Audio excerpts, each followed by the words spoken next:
The fluorescent tube overhead did not glow so much as shudder, a sickly yellow pulse that drilled directly into the temple bone. Thorne ignored it. He had learned, over 3 years of counting down other men's hours, that looking at the light only made the headache take root deeper, settling behind the eyes like wet cement. Instead, he focused on the feed roller of the Imperial typewriter, a beast of black iron that smelled of ozone and old grease. His fingers, stained permanently with a ring of ink around the left cuticle, manipulated the 3 sheets of onion skin paper. They were thin enough to see the ghost of his own thumbprint through them, fragile as dried lung tissue. One for the mother, one for the governor, one for the box that would never open again. Right then, he whispered, the sound died instantly in the room. The acoustics here were wrong. Designed by some civil servant who believed silence could be engineered, the walls were padded with cork beneath the paint, swallowing the clack of the keys before they could bounce back. It created a vacuum where the only noise was the blood rushing in his own ears and the distant, muffled ringing of telephones from the corridor outside, sounds that arrived wrapped in cotton wool. He took the original letter from the steel tray.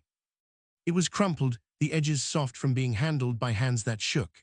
Thomas Miller, 24 years old, a bricklayer from Stepney who had panicked during a botched shop lift and struck a constable with a crowbar. The blow had not been hard enough to kill, but the constable had fallen, hit his head on the curb, and died before the ambulance arrived. The law did not care about the curb. The law cared only that the crowbar had swung. Thorne slid the paper into the platen. He adjusted the margins, aligning the jagged top edge with the red line on the roller. The handwriting was a scrawl, the loops of the Y and G dragging downwards, as if the pen had been too heavy for the writer to lift in the final hours. My dearest mother, it began. The ink was blue-black, varying in saturation where the nib had caught on the rough prison paper. He pressed the first key, clack. The carbon paper sandwiched between the onion skins took the impression. He typed the date. 14th October 1959. He paused. In the original there was a comma after mother, but it was faint, more of a hesitation mark than a punctuation. Thorne leaned in, his nose inches from the page. He could smell the prisoner on the paper know a faint, sour tang of sweat and the disinfectant they used to scrub the cells every morning at 6. It was the smell of a man who knew the exact minute the sun would rise on his last day. Comma, Thorne muttered. He struck the key.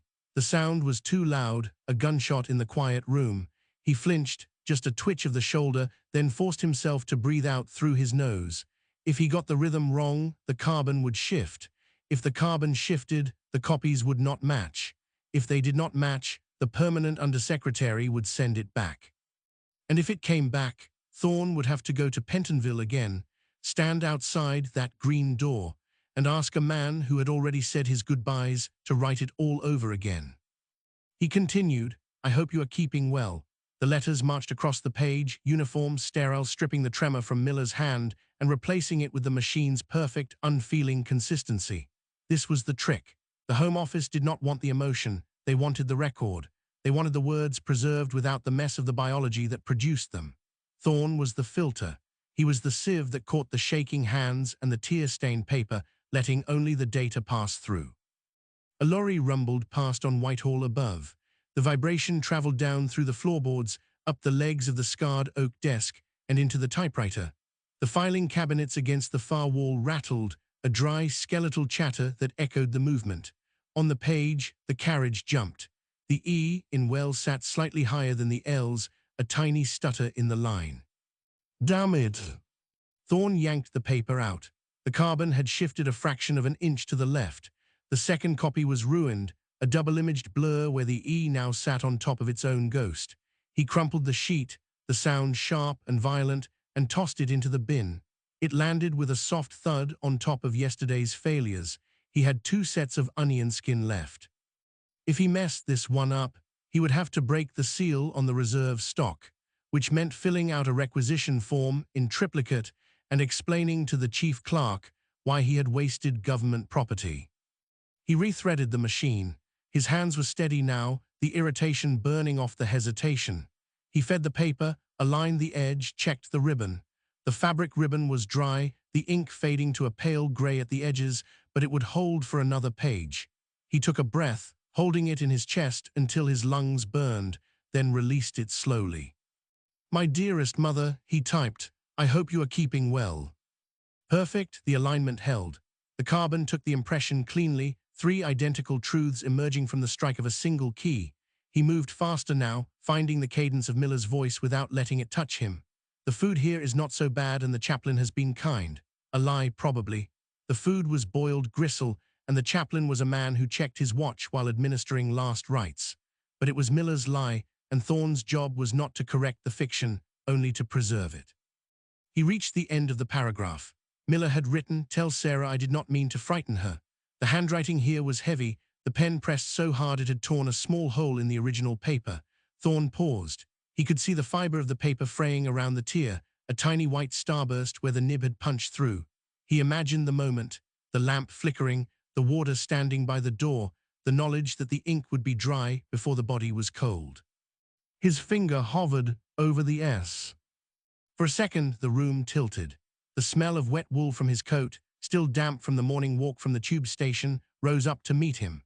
It mixed with the scent of the tobacco smoke that had seeped into the curtains decades ago and never left. He thought of Sarah. Did she know? Was she waiting for a letter that would arrive 2 days after the rope had already done its work? The postal rule was absolute, 48 hours for censorship.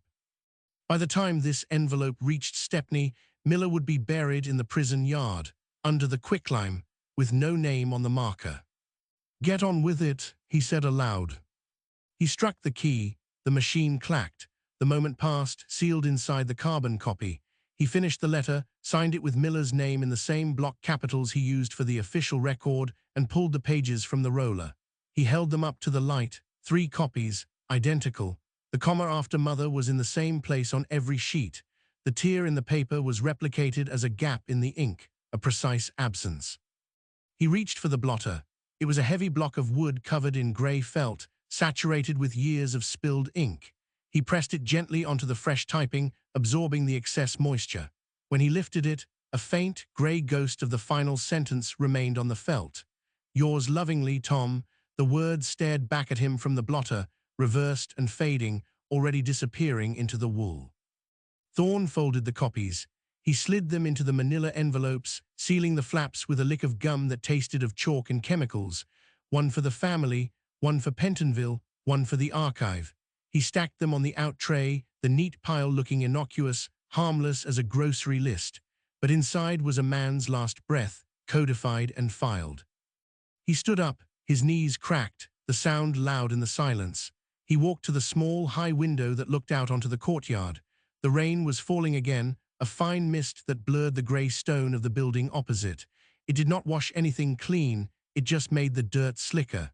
He watched a pigeon land on the ledge, shake its feathers, and fly off into the drizzle.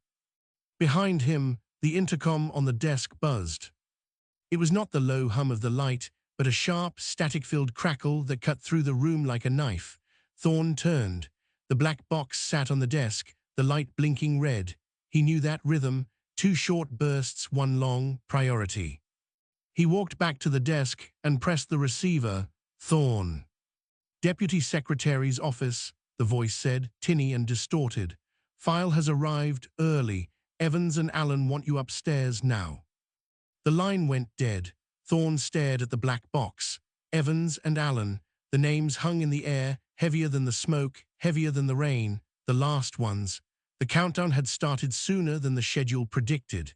He looked at the out tray, at the neat stack of envelopes for Thomas Miller, a man nobody would remember in a week. Then he looked at the door. He picked up his pen. The ink on his cuticle had dried to a dark scab. He wiped it on his trousers, leaving a smear on the grey wool, and reached for the handle. The handle turned. Cold brass bit into his palm, sharp and unyielding against the skin where the ink had dried. He pushed. The door swung inward on oiled hinges, revealing the corridor beyond where the air smelled of floor wax and the distinct, sour tang of coal dust rising from the basement furnaces. Light filtered through high windows, grey and diffuse, catching the motes of dust that danced above the linoleum. He stepped out. His trousers brushed against the doorframe. The smear on the grey wool caught the light, a dark, jagged mark just above the knee. He did not try to brush it away. Let it stay. A record of the room he was leaving, carried into the clean air of the administration floors.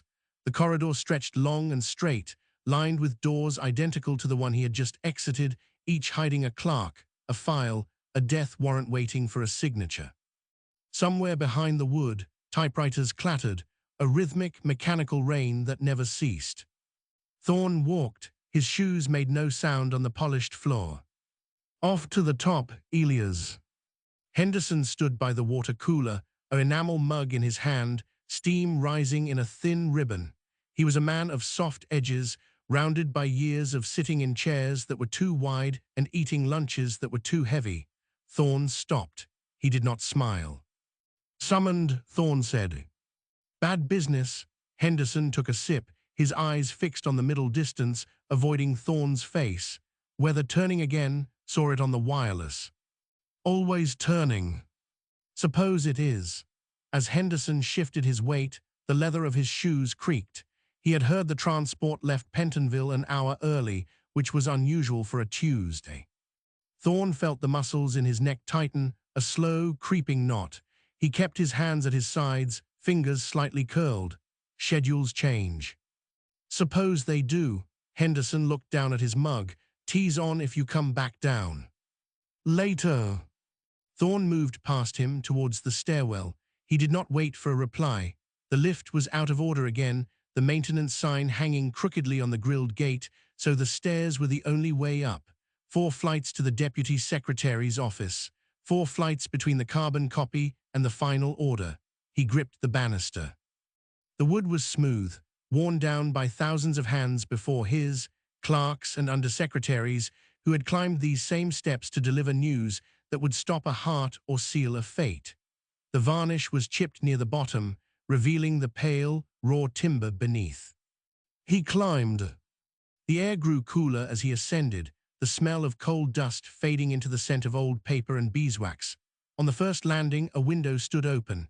The rain tapped against the glass, a persistent fingernail rhythm. He paused to catch his breath. Below, the courtyard was a blur of grey stone and wet pavement. A black car idled near the entrance, exhaust fumes mixing with the mist. He wondered if it was for them, for Evans, for Allen. The thought sat in his stomach like a stone, heavy and cold. He continued upward. His legs burned. He was not a young man, and the pace was too fast for the weight he carried in his head. The names echoed in the stairwell, bouncing off the tiled walls. Evans, Allen, they were not just names on a file, they were the end of something. The papers had been hinting at it for months, the whispers in the canteen about the Royal Commission, about the changing tide of public opinion, but this felt different, final, like the closing of a ledger that had been open since the war. He reached the second landing. A door opened somewhere above, the sound of a voice drifting down, indistinct but urgent. He stopped again, wiped his palm on his handkerchief. The fabric came away grey with dust and oil from the banister. He tucked it back into his pocket. The ink stain on his trousers rubbed against his leg with every step, a constant, abrasive reminder of the room below where Thomas Miller's last words were already cooling in a manila envelope. Miller would be forgotten by tea time. Evans and Allen would be in the papers tomorrow. History had a hierarchy, just like the building. Third flight. His breath came shorter now, rasping in his throat. He could hear the clocks now. Different floors kept different times, a cacophony of ticks and tocks that never quite synchronized. On the third landing, a grandfather clock stood in the alcove, its pendulum swinging with a slow, heavy thunk. He looked at the face. 9:10. The execution was scheduled for 9 o'clock tomorrow. The math was simple. The hours were shrinking. Thorne! The voice came from the top of the stairs. A woman stood there, holding a stack of files against her chest. She wore a sensible skirt and a cardigan that had seen better years. Her hair was pinned back tightly, pulling at the skin around her eyes. "Miss Gable," he said. "He's waiting." She did not move aside immediately, forcing him to stand on the step below her. "He's in a mood. Paced the office for 20 minutes before you called." "Is the file ready?"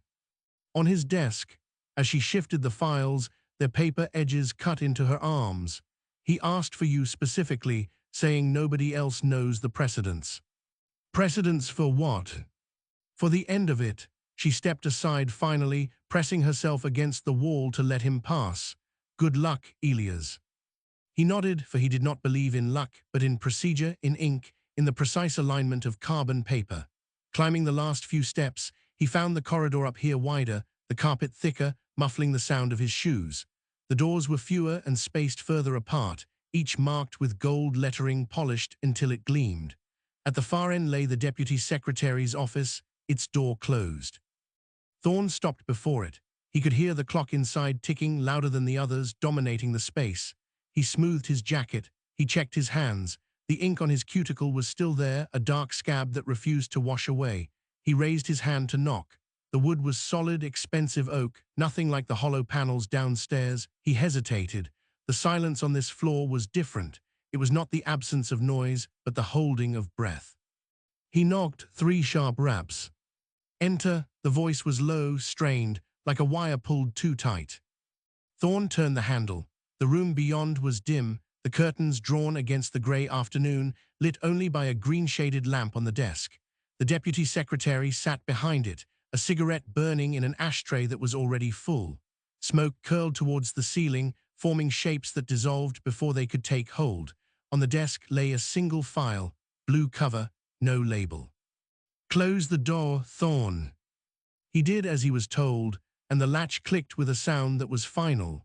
Walking to the desk, while the carpet swallowed his footsteps, he breathed in the thick, cloying smell of tobacco mixing with the scent of stale coffee. He stopped on the other side of the desk, keeping his hands behind his back. "You know what this is," the secretary said. He did not look up. He was staring at the file, his fingers tracing the edge of the paper. "The Evans file," Thorne said. "And Alan," the secretary finally looked up. His eyes were red-rimmed, the skin beneath them dark and bruised. They moved the date up to dawn.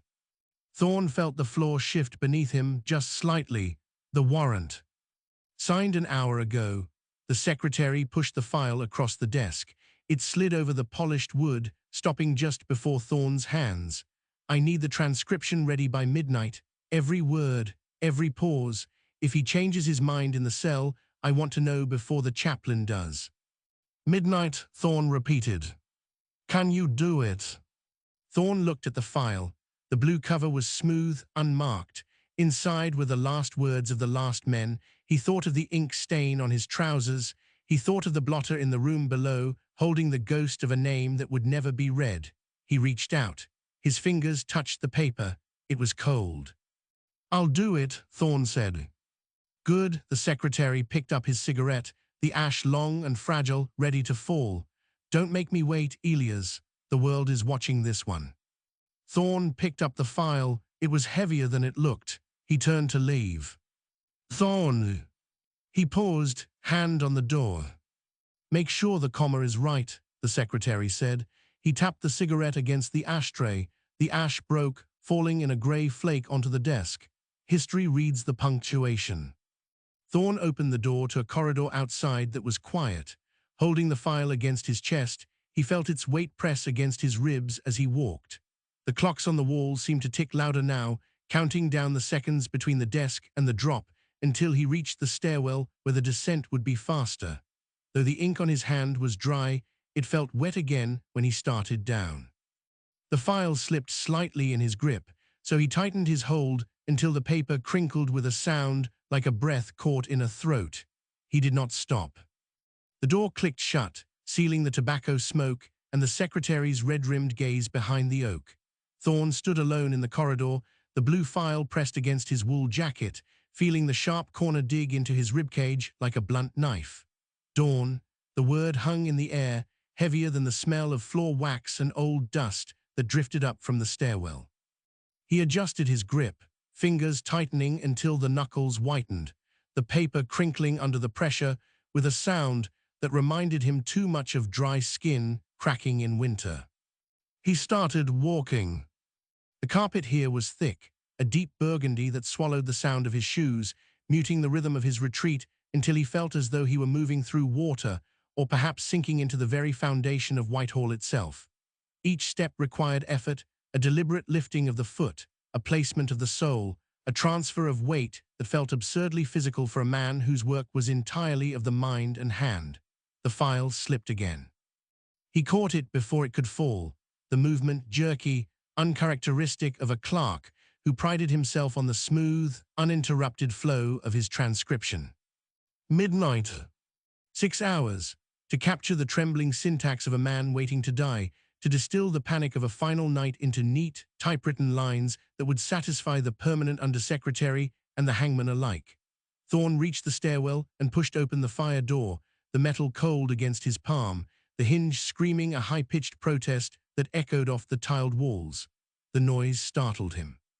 He flinched, a small, involuntary twitch of the shoulder, then forced himself to breathe out through his nose, slow and controlled, counting the seconds as he descended. 1, 2, 3. The air grew cooler as he went down, the sterile warmth of the upper offices giving way to the damp chill that rose from the street level, carrying with it the faint, metallic tang of rain and exhaust fumes that seeped through the building's vents. By the time he reached the third floor, the smell of tobacco had been replaced by the scent of boiling cabbage and wet wool, the distinctive odor of the lower departments, where the real work of the state was done in shadow and silence. He turned the corner towards his own office, the corridor narrowing, the ceiling lowering, the fluorescent lights buzzing overhead with a sickly yellow hum that seemed to vibrate in his teeth. His desk awaited. It was a scarred expanse of oak, stained with rings from forgotten teacups and scratches from errant pen nibs, a battlefield where hundreds of final letters had been fought over and won by the bureaucracy. He sat down, the chair creaking under his weight, and placed the blue file in the center of the blotter. For a moment, he did not open it. He simply looked at it, watching the way the light caught the edge of the folder, highlighting the smooth, unblemished surface that hid the chaos within. Outside, a lorry rumbled past on the street, the vibration traveling up through the floorboards and into the legs of his desk, making the inkwell shiver slightly, the black liquid rippling in concentric circles before settling back into stillness. Thorne reached out and lifted the cover. The smell hit him first, not the stale glue of the office, but something sharper, more human, the scent of sweat and fear trapped in the fibers of the paper, mixed with the coppery tang of blood from a nosebleed or a bitten lip. Inside lay the draft, a single sheet of lined paper, crumpled and smoothed out again, the creases forming a map of the prisoner's agitation. The handwriting was jagged, the letters sloping wildly to the right, as if the writer had been rushing or perhaps shaking, the ink blotting in thick, dark pools where the pen had hovered too long over a word that refused to come. "My dearest Sarah." The words stared up at him, innocent and devastating. Thorne picked up his fountain pen, the weight of it familiar and comforting in his hand, the gold nib cool against his thumb. He positioned a fresh sheet of paper in the typewriter, aligning the edges with surgical precision, feeding it through the roller until it sat taut and ready. He took a deep breath, holding it for a second, then exhaled and struck the first key. Clerk. The sound was loud in the quiet room, a mechanical gunshot that seemed to demand an answer. He typed the date, his fingers moving automatically, muscle memory taking over where his mind hesitated. 12th August 1964. No, he stopped. His finger hovered over the backspace key, but it was too late. The error was already there, imprinted on the page, a black mark on the white surface that would need to be corrected, retyped, verified. He looked back at the handwritten draft. Evans had written 13th. The police report in the file, the neat, typed summary of the crime, stated the 12th. Thorne frowned. He leaned closer, squinting at the jagged scrawl. The ink on the 3 was thick, pressed hard into the paper, as if Evans had been arguing with the date itself, insisting on a timeline that did not match the official record. A discrepancy, a small thing, a single digit, but in the world of the Home Office, where ink held more authority than breath, it was a chasm that could swallow the entire case. If the date was wrong, the timeline was compromised. If the timeline was compromised, the warrant could be challenged. And if the warrant was challenged, the execution would be stayed, the process delayed, the agony extended for another day, another night, another dawn. He reached for the police report, pulling it from the folder, the pages rustling loudly in the silence. He scanned the text, his eyes skipping over the dry, clinical language of the murder, the description of the blow, the fall, the death, until he found the date again. 12th August, clear, unambiguous, typed in the same font he was using now, the letters uniform and unfeeling. He looked back at Evans's letter. 13th. The loop of the three was closed tight, a defiant circle against the authority of the state. Which one was true? Did it matter?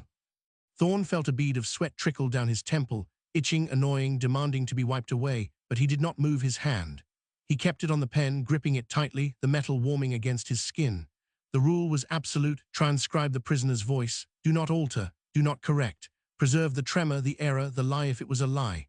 But the secretary's warning echoed in his head, a low, constant hum beneath the buzzing of the lights. Errors will not be tolerated. He looked at the typewriter.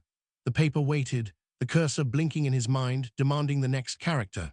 If he typed 12th, he corrected Evans, imposing the state's truth on the man's final words. If he typed 13th, he preserved the error, risking the wrath of the deputy secretary, potentially delaying the delivery of the letter to Sarah, trapping her in limbo while the clerks debated the validity of a digit. The telephone rang. The sound was shrill, piercing, cutting through his thoughts like a razor. Thorne jumped, his hand slipping, the pen scratching a dark line across the margin of the fresh paper. He stared at the line, the ruin of the sheet, then slowly turned his head towards the phone. It rang again, insistent, demanding attention, a mechanical voice from the outside world pressing in on the sealed chamber of his office. He let it ring.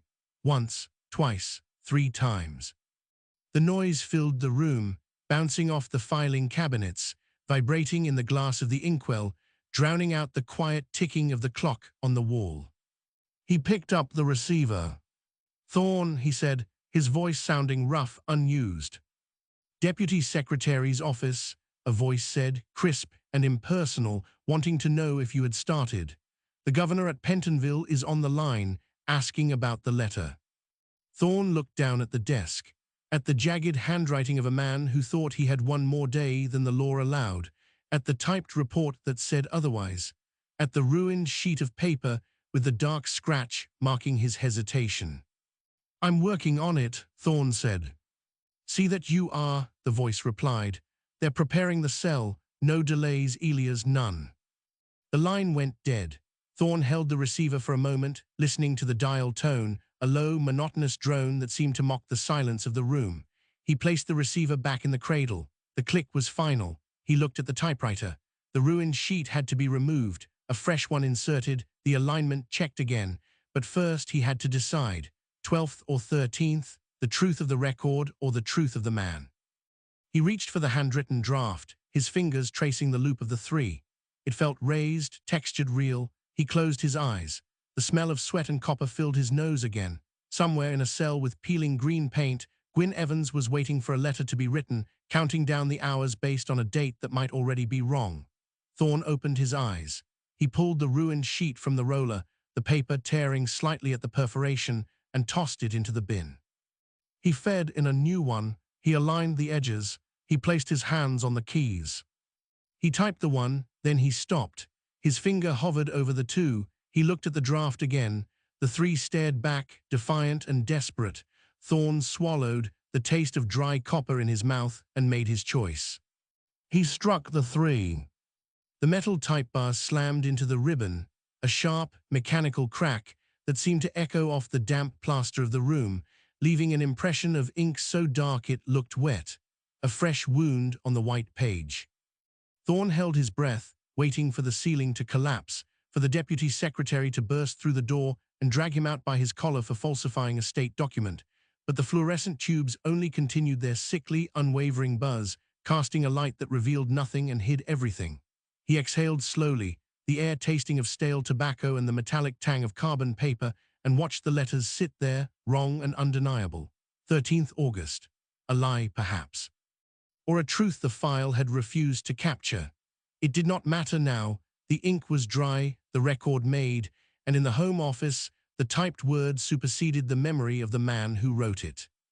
He fed the carriage back with a violent jerk of his wrist, the bell dinging a hollow, cheerful note that felt obscene in the context of what he was doing. The next line waited. Evans had written more below the date, a scrawl that dipped and rose like a seismograph reading of a collapsing building. "I am sorry for the trouble I have caused, Sarah, but I cannot go with the lie in my head." Thorne's fingers hovered over the keys, trembling slightly, a fine vibration that traveled up his forearms and settled in the tightness of his shoulders. This was the part that would catch. Censorship was not his job, strictly speaking. His mandate was transcription, the faithful replication of the prisoner's final utterance regardless of content. Yet he knew the protocol.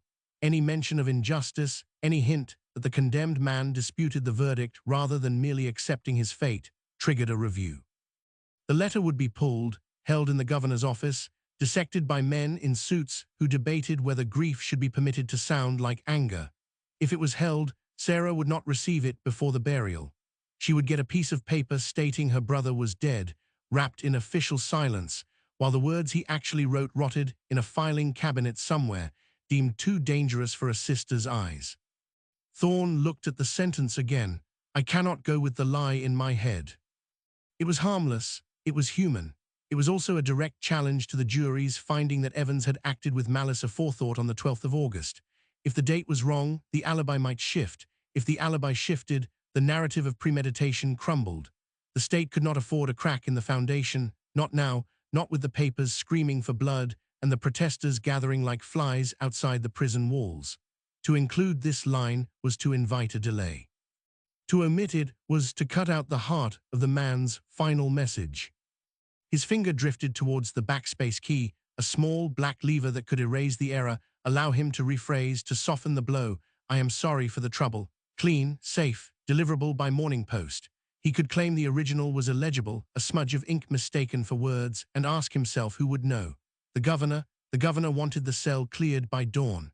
The deputy secretary, he wanted the paperwork sealed before the coffee cooled. Only Evans would know, yet Evans would be hanging from a rope before the sun cleared the rooftops of Pentonville. The telephone rang again. Thorne flinched, his hand jerking away from the machine as if the Bakelite casing had suddenly become red-hot. The sound was different this time, lower, more insistent, vibrating through the desk and into his bones.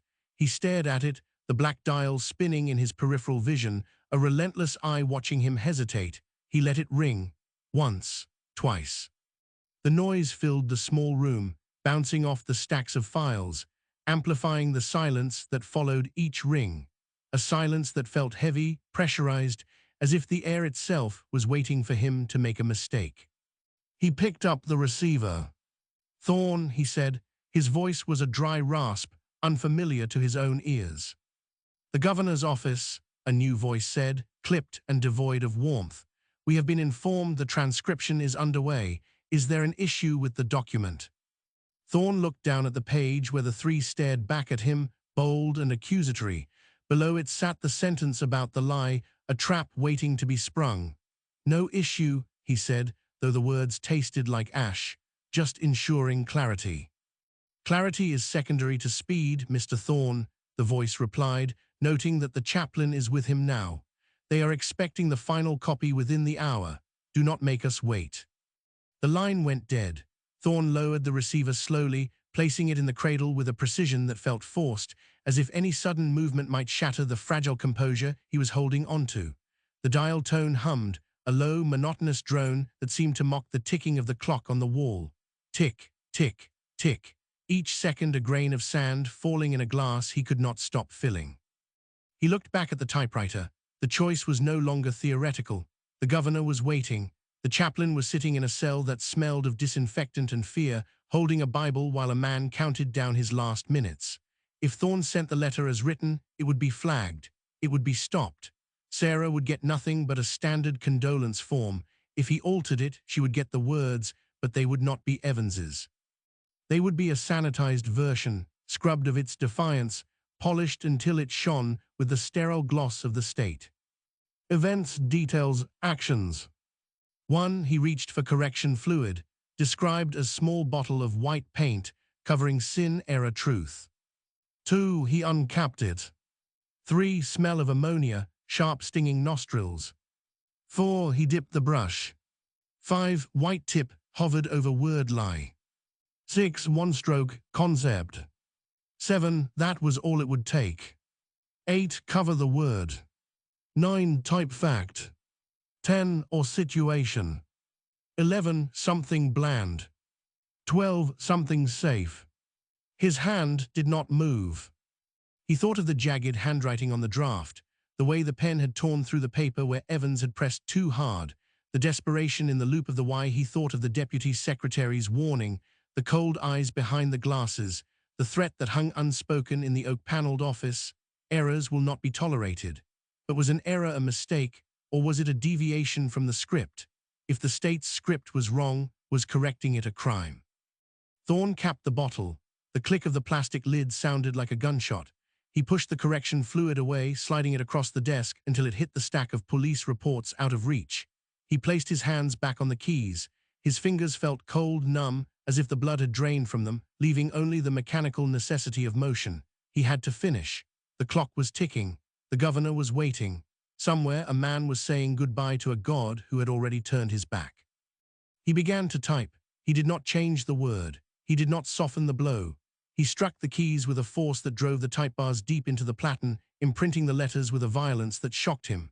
I cannot go with the lie in my head. The words appeared, black and permanent, a testament to a truth that would die with the man who spoke it. He typed the next line, and the next, his rhythm finding a strange, frantic pace, a staccato beat that matched the hammering of his own heart.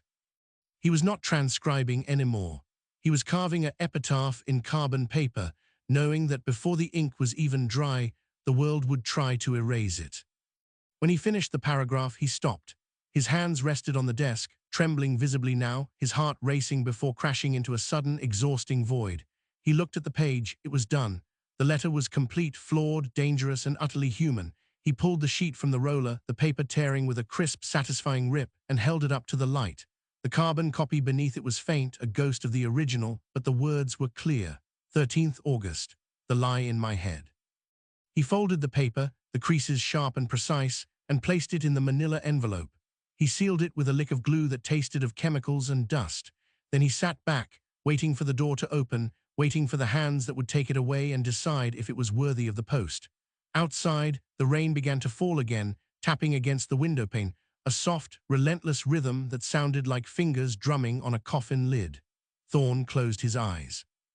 He could hear the distant wail of a siren cutting through the London gloom, heading towards the prison, towards the cell, towards the end of it all. He had done his job. He had preserved the voice. Now he had to wait and see if anyone was left who wanted to hear it. The door handle turned. The file lay open on the scarred oak, the paper stiff and cold under his palm. Evans's handwriting crawled across the page, a jagged scrawl that dug into the fiber as if the pen were a knife. Thorne slid a fresh sheet of onion skin into the platen, the roller gripping it with a rubbery sigh. He adjusted the margins, aligning the grid lines until they matched the Home Office standard, then rested his fingers on the keys. They felt numb, detached from the rest of his body, as if the blood had retreated to his core to preserve warmth against the chill seeping from the walls. He struck the first key. The clack was sharp, a bone-breaking sound in the quiet room. Dear Sarah. He typed the salutation and stopped. The cursor blinked on the ribbon, a black eye waiting for the next blow. Outside, the London traffic rumbled, a distant growl that vibrated through the floorboards and up the legs of his desk, but here the air was still, pressurized by the weight of the words he was about to fix in ink. He looked down at the draft. The next line was clear, but the sentiment behind it curdled in his stomach. Evans wrote of the trial, of the witnesses who had lied, of the police who had twisted his speech until it sounded like confession. Thorne's finger hovered over the J key, justice. If he typed it as written, the censorship board would flag it. They would see the anger, the accusation, and they would stall the letter. Sarah would wait weeks for a response that would never come, or she would receive a bland form letter stating that correspondence had been withheld under Regulation 14. If he softened it, changed lie to misunderstanding, the letter would pass. It would reach her before the dawn. She would have something of his voice, even if it was a muffled version. The telephone rang. The sound tore through the room, shrill and mechanical, demanding attention with a violence that made Thorne flinch. He stared at the black Bakelite handset, watching it vibrate against its cradle. It rang again, a sustained shriek that grated on his nerves. He reached out and lifted the receiver, holding it to his ear without speaking. Thorne, a voice said, clipped and devoid of warmth, the accent polished like a brass badge. The governor's office. We require a status update. Transcription is in progress, Thorne said. His own voice sounded thin, reedy in the quiet. Progress is insufficient. The chaplain is with the prisoner. The schedule must be maintained. There are complexities with the text. There are no complexities, the voice snapped, insisting that there is only the record. Ensure the document is sealed within the hour. Do not make us wait. The line went dead. Thorne lowered the receiver slowly, placing it back in the cradle with a precision that felt forced, as if any sudden movement might shatter the fragile composure he was holding onto. The dial tone hummed, a low, monotonous drone that seemed to mock the ticking of the clock on the wall. Tick, tick, tick. Each second a grain of sand falling in a glass he could not stop filling. He looked back at the typewriter. The choice was no longer theoretical. The governor was waiting.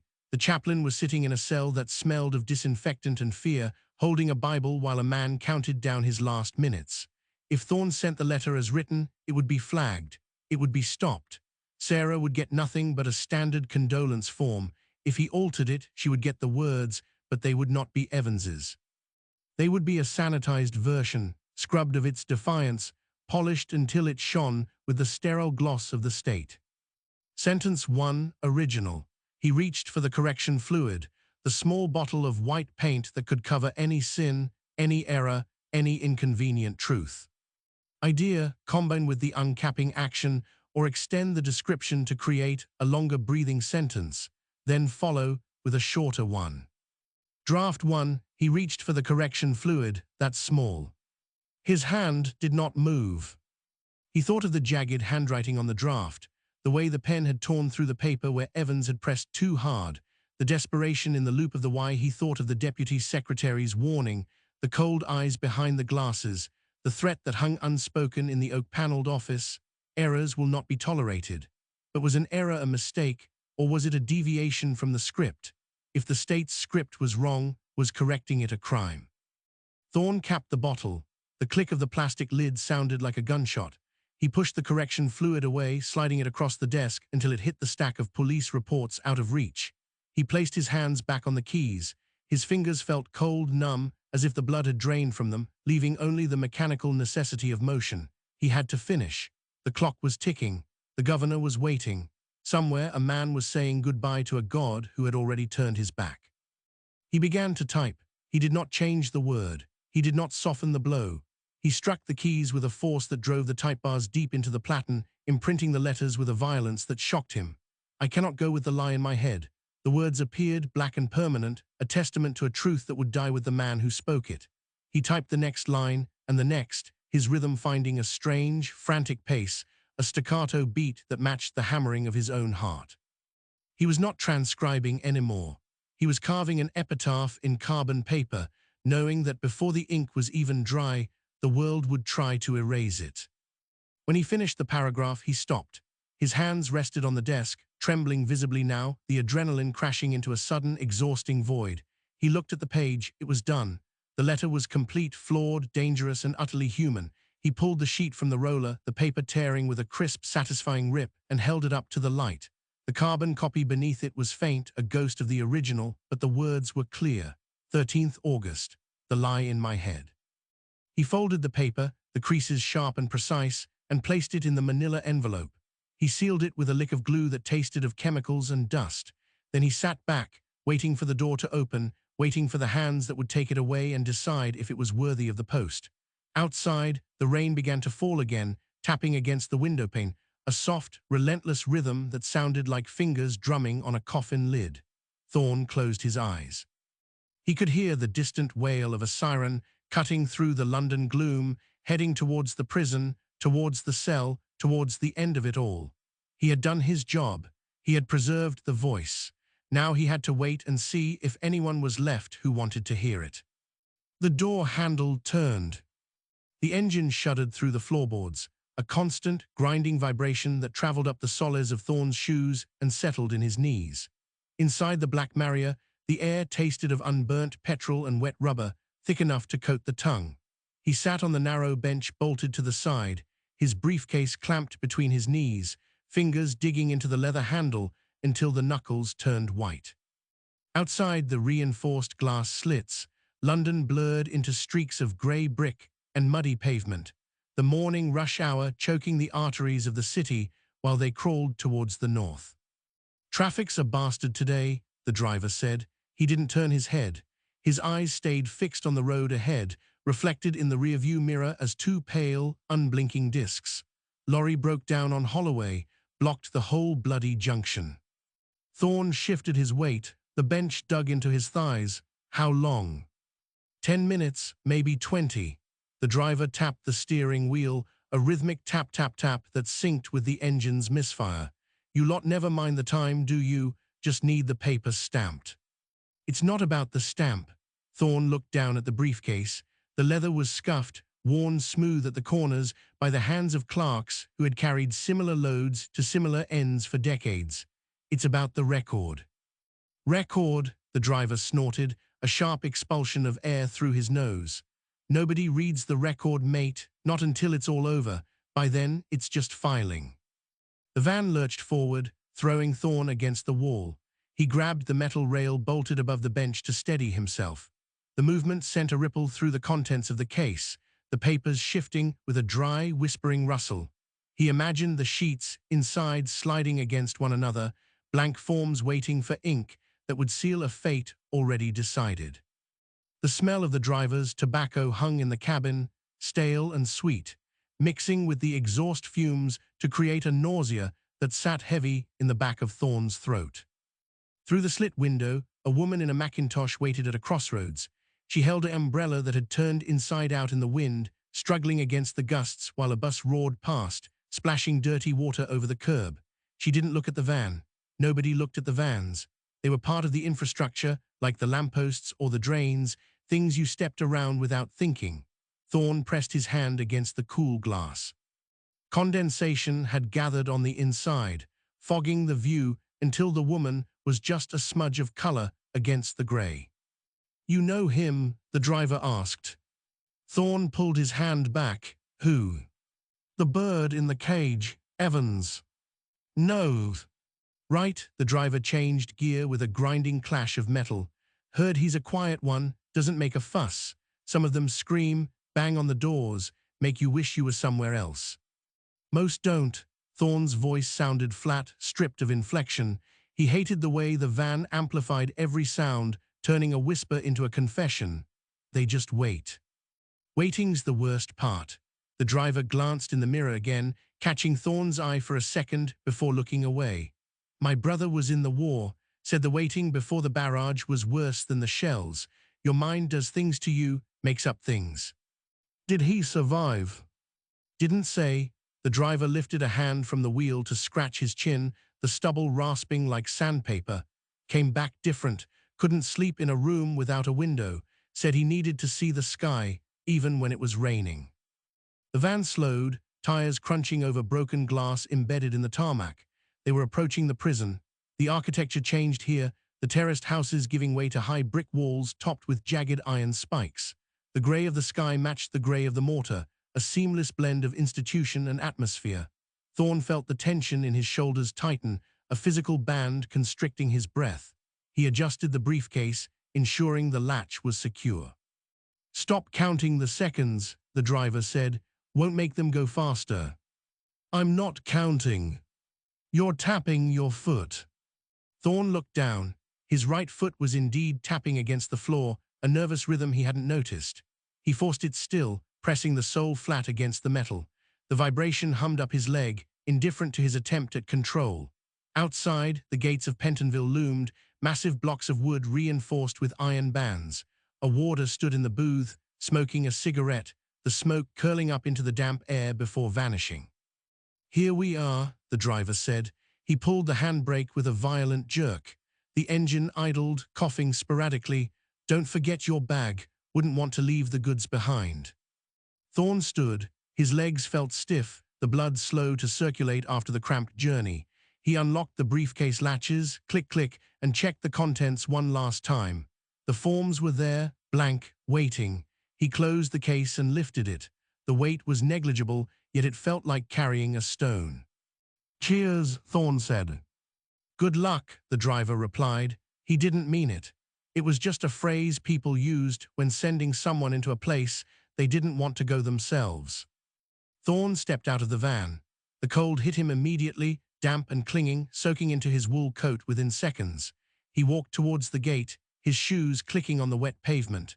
The warder in the booth watched him approach, eyes narrow, cigarette dangling from his lip.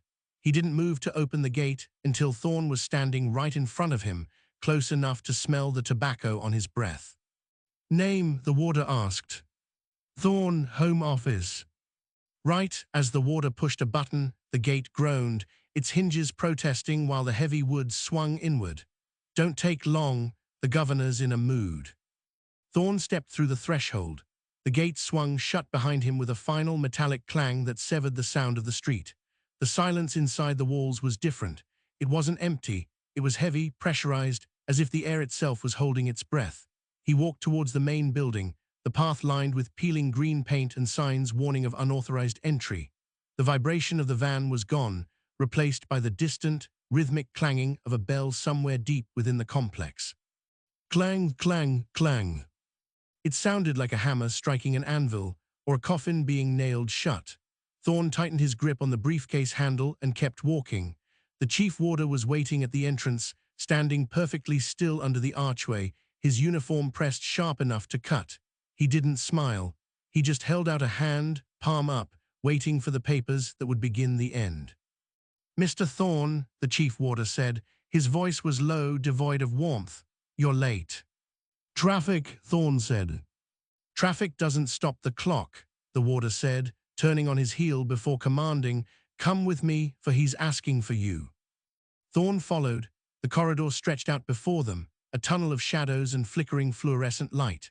The smell of boiled cabbage and disinfectant grew stronger with every step, coating the back of his throat.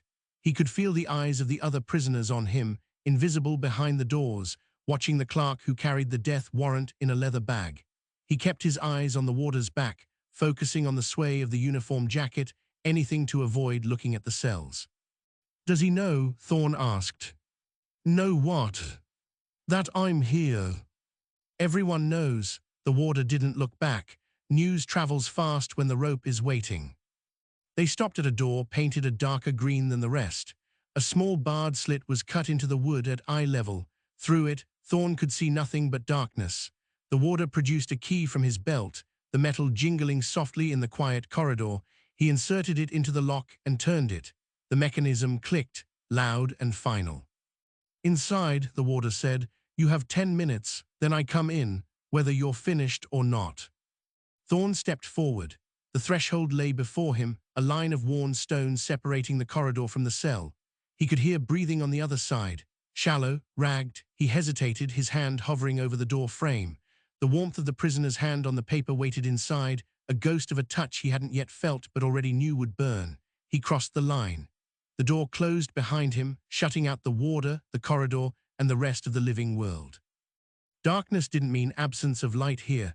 It meant the absence of choice. The single bulb hanging from the ceiling cast a jaundiced circle on the floor, leaving the corners of the cell swallowed in shadow where the damp plaster sweated beads of condensation. Evans sat on the edge of the cot, back to the wall, knees drawn up so high his chin nearly touched them. He wasn't writing yet. The pen lay on the thin mattress beside him, a cheap fountain pen with a cracked nib that had probably been issued to a dozen men before him, each one dipping it into the same small pot of ink that smelled of iron and stagnation. Thorne stood just inside the door, the briefcase clutched against his leg like a shield. He didn't step further in. The rules were clear. The clerk remained on the threshold, the prisoner remained within the box, and the air between them was a no-man's land where nothing could be exchanged except paper and the words written upon it. "You're the one who takes them," Evans said. He didn't look up. His voice was rough, scraped raw from days of silence or perhaps from shouting at walls that wouldn't answer. "The letters." The words felt heavy, clumsy in the small space as Thorne corrected.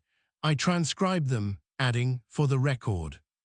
Evans let out a short, sharp laugh that sounded like a cough. "Record, right." He finally lifted his head. His eyes were red-rimmed, the whites yellowed with fatigue, but they fixed on Thorne with a terrifying clarity. So you're the witness, not the priest, not the friend, just the man who copies it down so the governor can file it away. I ensure accuracy, Thorne said. He kept his voice flat, neutral, the tone he used when reading back inventory lists in Whitehall. It was a armor thin but necessary.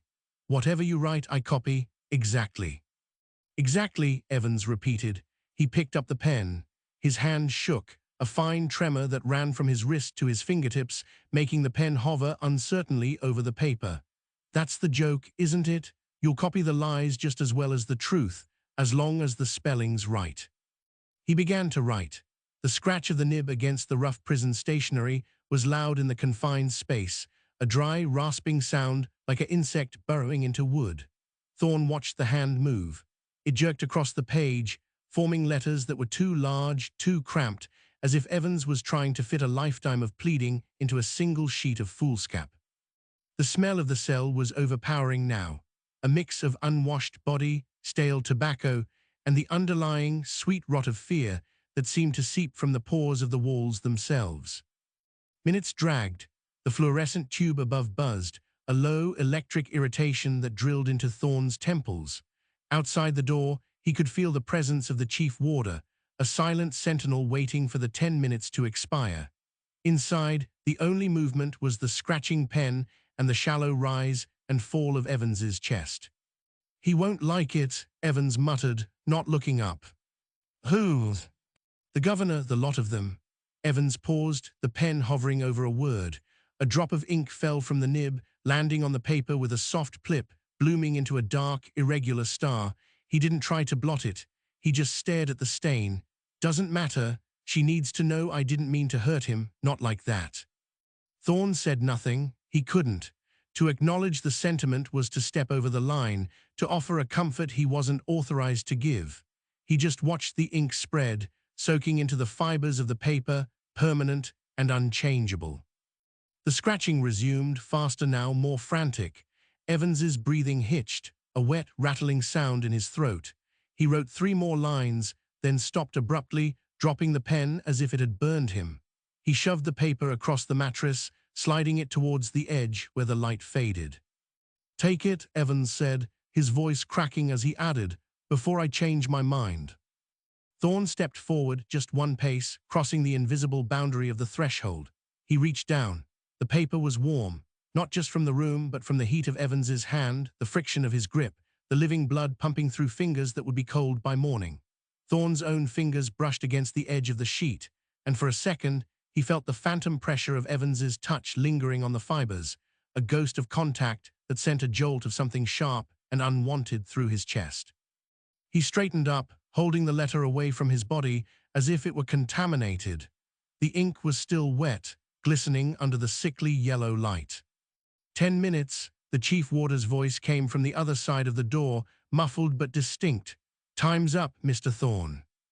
Thorne moved back to the threshold. He didn't look at Evans again. He couldn't. To look would be to see the man, and seeing the man made the transcription impossible. He focused on the door handle, on the cold metal under his palm, on the mechanical action of turning it. Did you finish? The warder asked as Thorne stepped back into the corridor. The door slammed shut behind him, the lock clicking home with a sound that echoed down the long, green tunnel. Yes, Thorne said. He held the letter tightly in his hand, the warmth seeping into his own skin. Good, the warder started walking, his boots clicking rhythmically on the linoleum.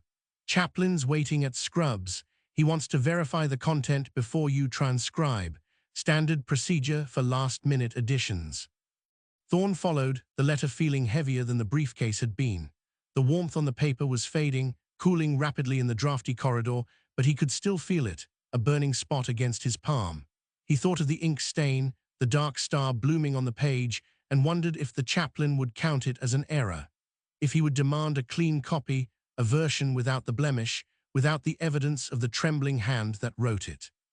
The walk to the chaplain's office was a blur of grey walls and flickering lights. Thorne kept his hand in his pocket, clutching the letter, protecting the heat before it vanished completely. When they reached the office, the door was ajar, spilling a slice of warm, beeswax-scented air into the cold corridor. Inside, the chaplain stood by the window, his back to them, watching the rain streak the grimy glass. On the desk, a large clock ticked with aggressive precision, each second a hammer blow in the quiet room. "Mr. Thorne," the chaplain said without turning, "you have the document." "I do," Thorne said. He stepped forward, placing the letter on the desk. The ink stain faced up, dark and undeniable. The chaplain turned then, his face lined with a weariness that went deeper than age. He picked up the letter, holding it by the corners, and examined the text. His eyes moved quickly over the lines, stopping at the stain, then at the final paragraph. His brow furrowed. "This amendment," the chaplain said, tapping the page, "he claims he acted alone, that the other man was not present." "That's what he wrote," Thorne said. "It contradicts the court record," the chaplain said sharply. "It contradicts the testimony given under oath. If I witness this, I am validating a lie." "He says it's the truth," Thorne replied. His voice sounded thin in the room, drowned out by the relentless ticking of the clock. "The truth is what the court determined," the chaplain said. He placed the letter back on the desk, pushing it slightly away as if it was something foul. "I cannot witness a statement that undermines the verdict. Protocol forbids it. If you transcribe this, Mr. Thorne, you are transcribing a falsehood. The Home Office will not accept a letter that challenges the justice of the hanging." Thorne looked at the letter. The ink stain seemed to have grown, spreading like a bruise. He could still feel the warmth of Evans's hand, a fading memory against his own skin. The clock ticked, tick, tick, tick, counting down the hours until the drop. "If I don't transcribe it," Thorne said slowly, "then his last words are a lie by omission." "And if you do," the chaplain countered, his voice hard, "you make the state complicit in a deception. You have a choice, Mr. Thorne, the true record or the approved one, but you cannot have both." The chaplain turned back to the window, dismissing him. The rain blurred the world outside into a grey smear, indistinct and formless. Thorne stood alone at the desk, the letter before him, the warmth gone cold, the weight of the rope settling slowly around his neck. The chaplain's shoulder twitched, a small, involuntary spasm beneath the black wool of his cassock, as if the rain against the glass had struck him physically. He did not turn around. The silence in the room was not empty, it was filled with the aggressive, mechanical chewing of the clock's second hand, a sound that seemed to grind against Thorne's molars. "Dig." Thorne looked at the letter. The ink stain, that dark, blooming star where Evans's pen had hesitated, sat in the center of the page like a wound that refused to scab. It was the only honest thing in the room. The rest was procedure, protocol, the careful architecture of a state that needed its maths to balance before it could kill a man. "Dig." "He didn't ask for a witness," Thorne said. His voice sounded flat, stripped of the authority he usually borrowed from his title. "He asked for a pen." "The pen is provided by the Crown," the chaplain replied, still facing the window. His reflection in the grimy glass was a pale ghost, superimposed over the streaks of rain and the grey blur of the prison yard beyond. "Everything here is provided by the Crown. The bed, the meal, the rope. And the truth, Mr. Thorne, we curate the truth so that the machinery does not jam." Thorne reached out. His fingers hovered over the paper, inches from the stain. He could almost feel the residual heat again, that impossible warmth from Evans's living hand, though the paper was now cold, damp with the room's chill. If he picked it up, he claimed it. If he left it, he denied it. "The record requires accuracy," Thorne said, "not curation." "Accuracy is a luxury for the living," the chaplain snapped as he finally turned. His face was tight, the skin pulled thin over his cheekbones to reveal eyes that were red-rimmed and weary. "For the dead, there is only order. Should that letter leave this office claiming sole guilt, it would imply a miscarriage of justice in the trial of Peter Allen, suggesting the court hanged an innocent accomplice.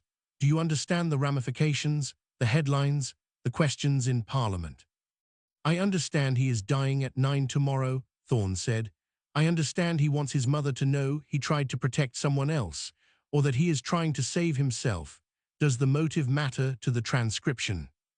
"The motive is irrelevant," the chaplain said as he stepped around the desk, moving with a stiff, jerky rhythm like a puppet whose strings were tangled. "The outcome is fixed. Allen hangs and Evans hangs, for that is the law. Should Evans write a lie to comfort his conscience or confuse the historians, The chaplain could not stamp it, nor could he verify a document contradicting the verdict of the Old Bailey. He didn't lie, Thorne said. He wrote. He wrote a contradiction, the chaplain corrected, reaching out to place a heavy, cold hand atop the letter and pin it to the desk. The beeswax smell of the room seemed to thicken, cloying, as it mixed with the scent of old paper and the faint, metallic tang of the ink. You are a clerk, Mr. Thorne, not a confessor.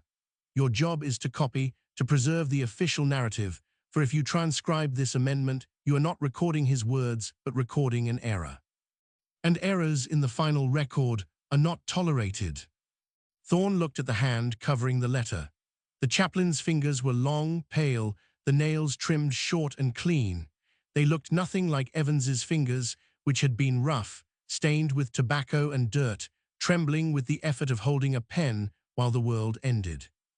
If I don't transcribe it, Thorne said, his voice dropping to a whisper, then the file is incomplete.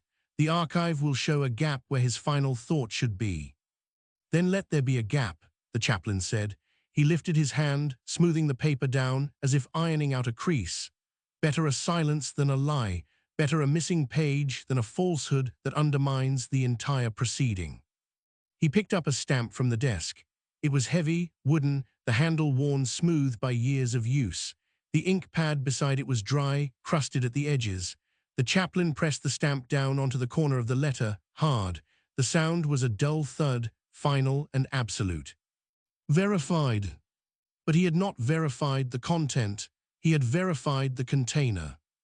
This version, the chaplain said, sliding the letter back towards Thorne, the one without the amendment, the one that aligns with the court record, this is what you transcribe, the other page. He reached into his cassock pocket and pulled out a pair of scissors, small, silver, sharp, is to be destroyed.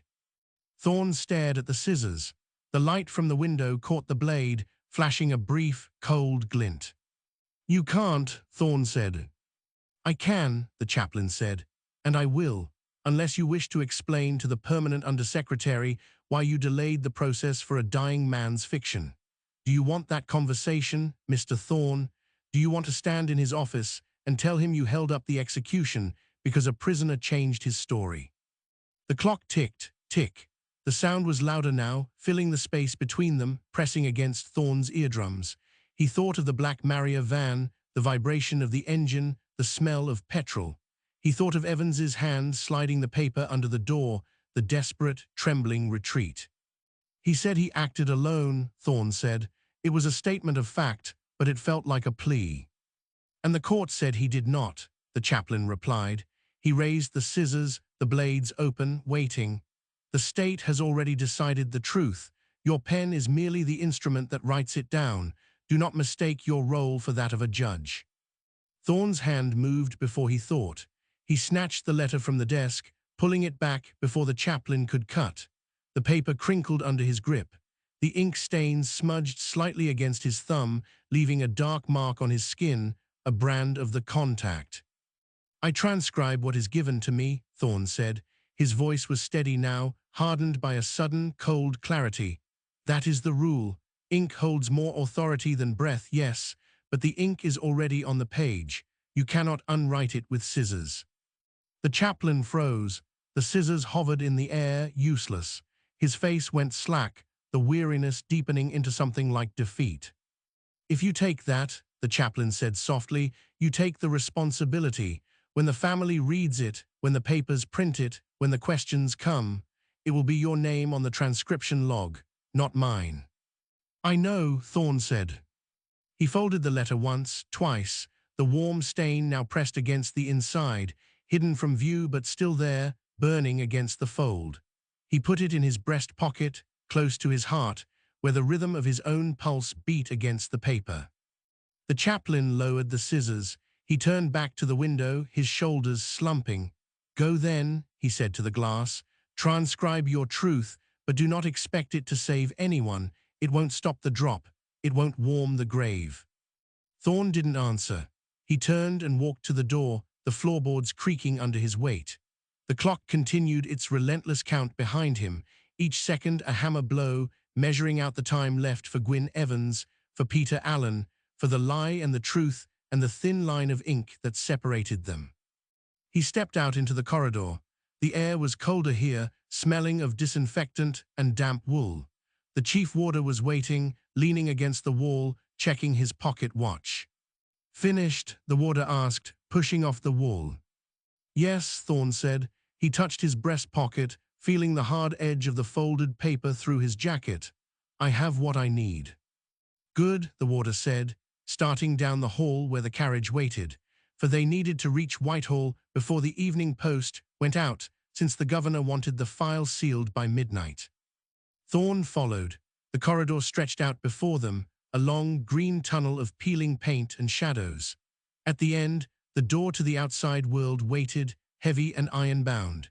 He walked with his hand over his pocket, guarding the warmth that was already fading, guarding the lie that was the only truth Evans had left.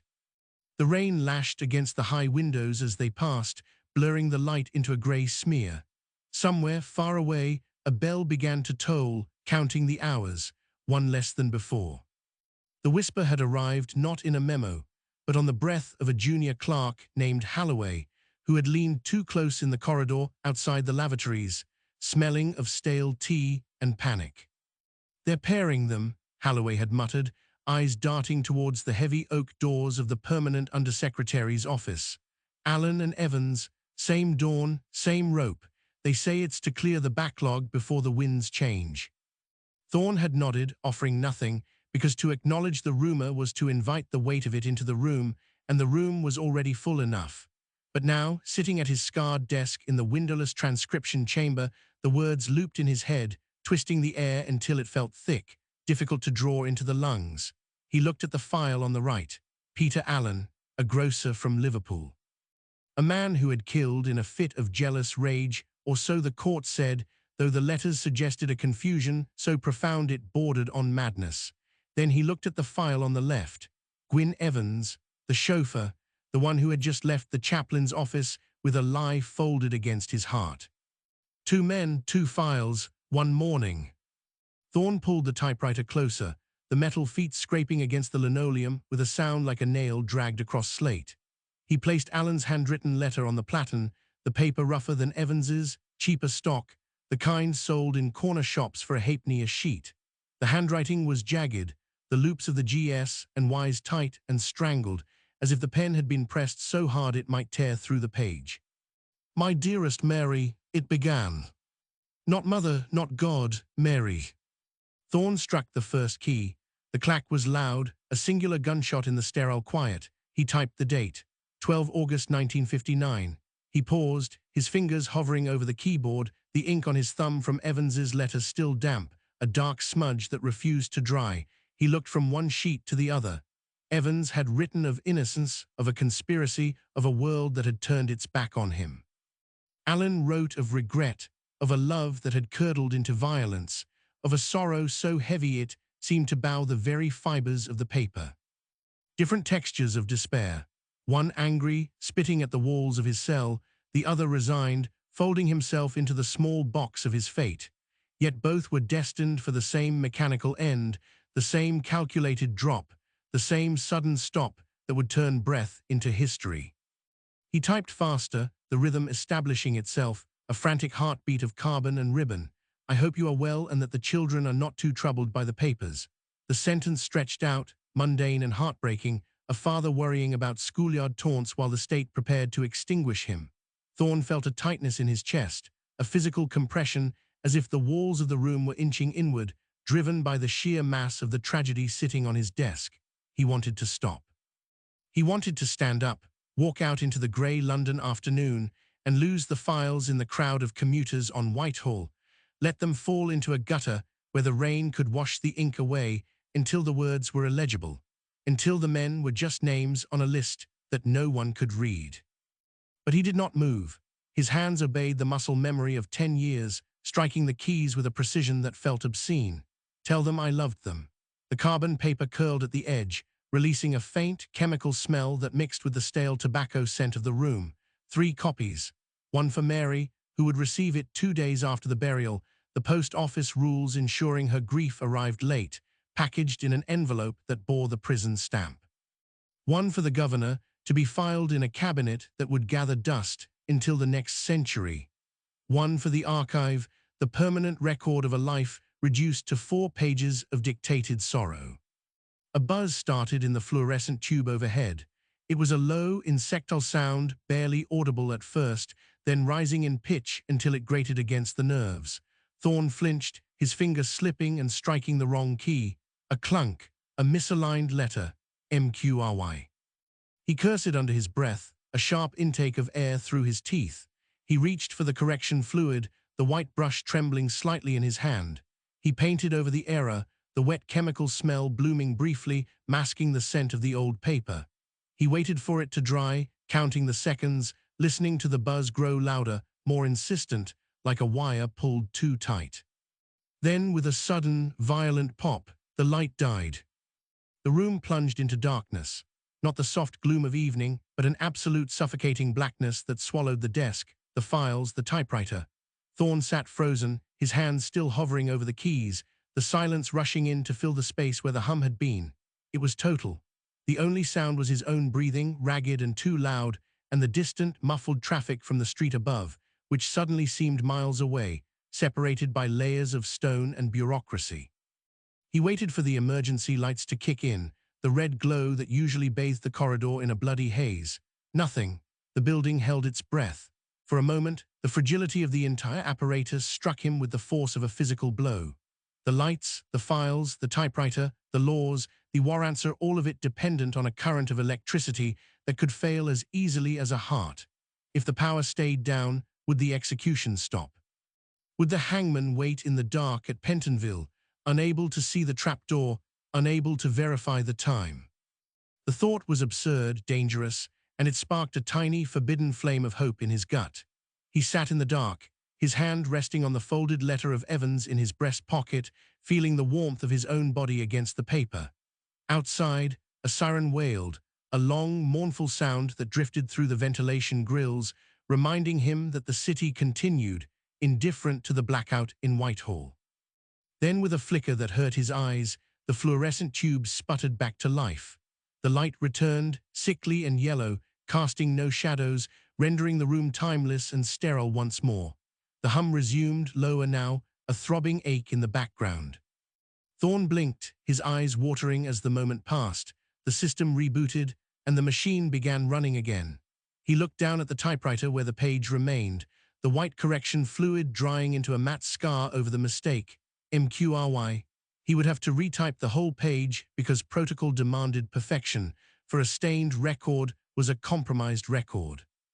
He reached for a fresh sheet of paper, feeding it into the roller with a stiff, mechanical motion. He aligned the margins. He took a breath. As he leaned forward to begin again, his elbow knocked against the side of Alan's file folder. It shifted, sliding an inch to the left, and something fluttered out from between the stiff cardboard covers. A slip of paper, smaller than a postcard, folded in thirds. It hadn't been there when he opened the file. It must have been tucked in during the transfer from the prison, slipped into the stack by a hand that moved faster than the protocol allowed. Thorne stared at it, a creamy stock that felt expensive against his fingertips, so unlike the rough prison paper he knew too well. There was no official stamp, nor any prison reference number to be found. He reached out, his fingers pinching the edge of the note. He unfolded it. The handwriting was elegant, looped, written in a fountain pen with blue-black ink that shimmered in the artificial light. It was not a prisoner's scrawl. It was not a warder's report. Mr. Thorne, it read, the timing of this dual execution is under review by the Select Committee. Do not seal the transcripts until you have received further instruction. The gravity of this moment extends beyond the gallows. Wait. There was no signature, just an initial, S. Thorne felt the blood drain from his face, leaving him cold despite the stuffy heat of the room. A member of Parliament, or someone close enough to one to use that paper, that ink, that tone. Wait. The word hung in the air, heavier than the silence, heavier than the rope that waited in the dungeon miles away. If he waited, he disobeyed the governor. If he disobeyed, his career ended, perhaps worse. If he didn't wait, he might be sealing the fate of the last 2 men in history on a timeline that was already being questioned in the halls of power. He looked at the typewriter. He looked at the clock on the wall, the second hand sweeping relentlessly towards the hour. The hum of the light seemed to deepen, vibrating in his teeth, a low monotonous drone that matched the pounding of his own blood. He held the note in one hand, the fresh paper in the other, suspended between the order to proceed and the command to halt, while the city outside continued to rain, washing the streets clean of everything but the ink. The paper stayed in his hand, creamy, heavy. It did not crackle when he tightened his grip. It held the shape of the fold, a permanent crease now, a scar in the stock that would remain even if he smoothed it flat against the desk. Wait, 3 letters. A command from the shadows, unsigned, unverified, yet carrying more weight than the stamped warrant sitting under his left palm. He could feel the warmth of the note seeping into his skin, an unnatural heat compared to the chill of the room. The fluorescent tube above buzzed, steady now, a steady insect noise that drilled into the space behind his ears. He did not look up at it. To look up was to acknowledge the light, and the light was a lie. It pretended everything was normal. It pretended the power had not failed. It pretended the system had not blinked. He shifted in the chair, the leather seat creaking with a dry, protesting sound that seemed too loud in the sterile air. His thumb rubbed the edge of the note. Who? Simmons, Sterling, or perhaps Shaw. These were merely the initials of half the committee members who signed orders without ever seeing the men they condemned. It did not matter who. What mattered was the paper and the ink. If he obeyed, he stalled the machine. Yet if he stalled the machine, he invited inquiry. Inquiry brought men in suits who asked questions about loyalty and efficiency, probing whether a clerk was fit to handle the final breaths of the state's enemies. If he disobeyed, he sealed the record. He made it real, turning the whisper of the select committee into a concrete fact. The transcripts were done, the copies filed, the path clear for the hangman at 9 o'clock. Thorne moved his hand, slowly. He slid the note beneath the blotter. The leather cover swallowed it, gone from sight but not from the room. He could feel its presence there, a lump under the smooth surface, distorting the flat plane of his desk. He reached for the fresh sheet of paper.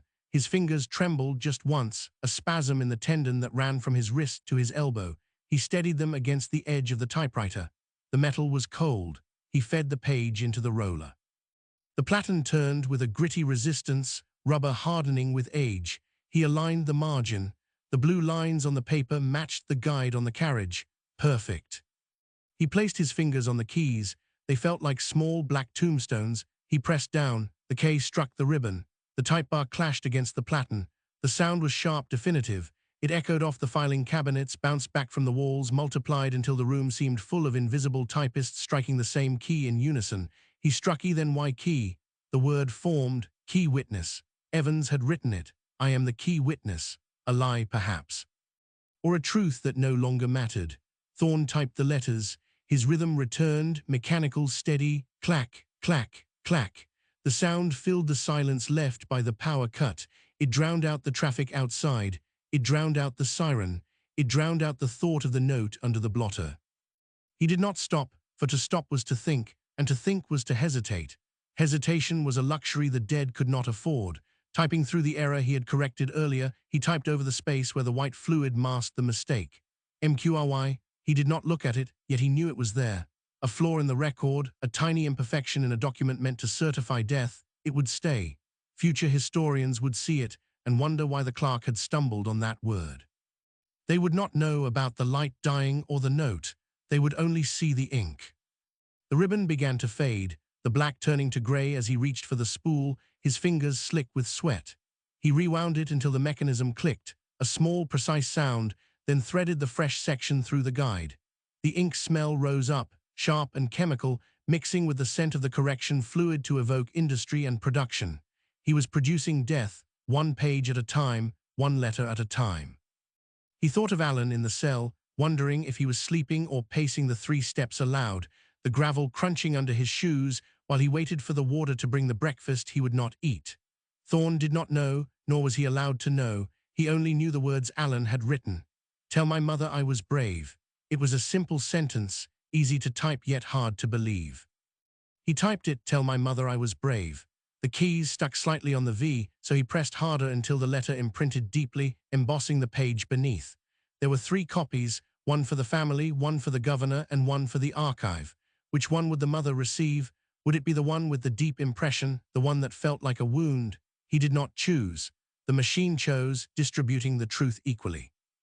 A sound came from the corridor, footsteps, heavy, deliberate boots on the linoleum, not the scuff of a cleaner, not the hurried click of a messenger. These were Waters' boots, hobnailed, measured. They stopped outside the door. Thorne's hands froze above the keys. He did not breathe. The footsteps lingered. Someone was standing there, listening or just waiting for the signal. The handle did not turn. The light under the door remained steady, a thin yellow line cutting the darkness of the gap.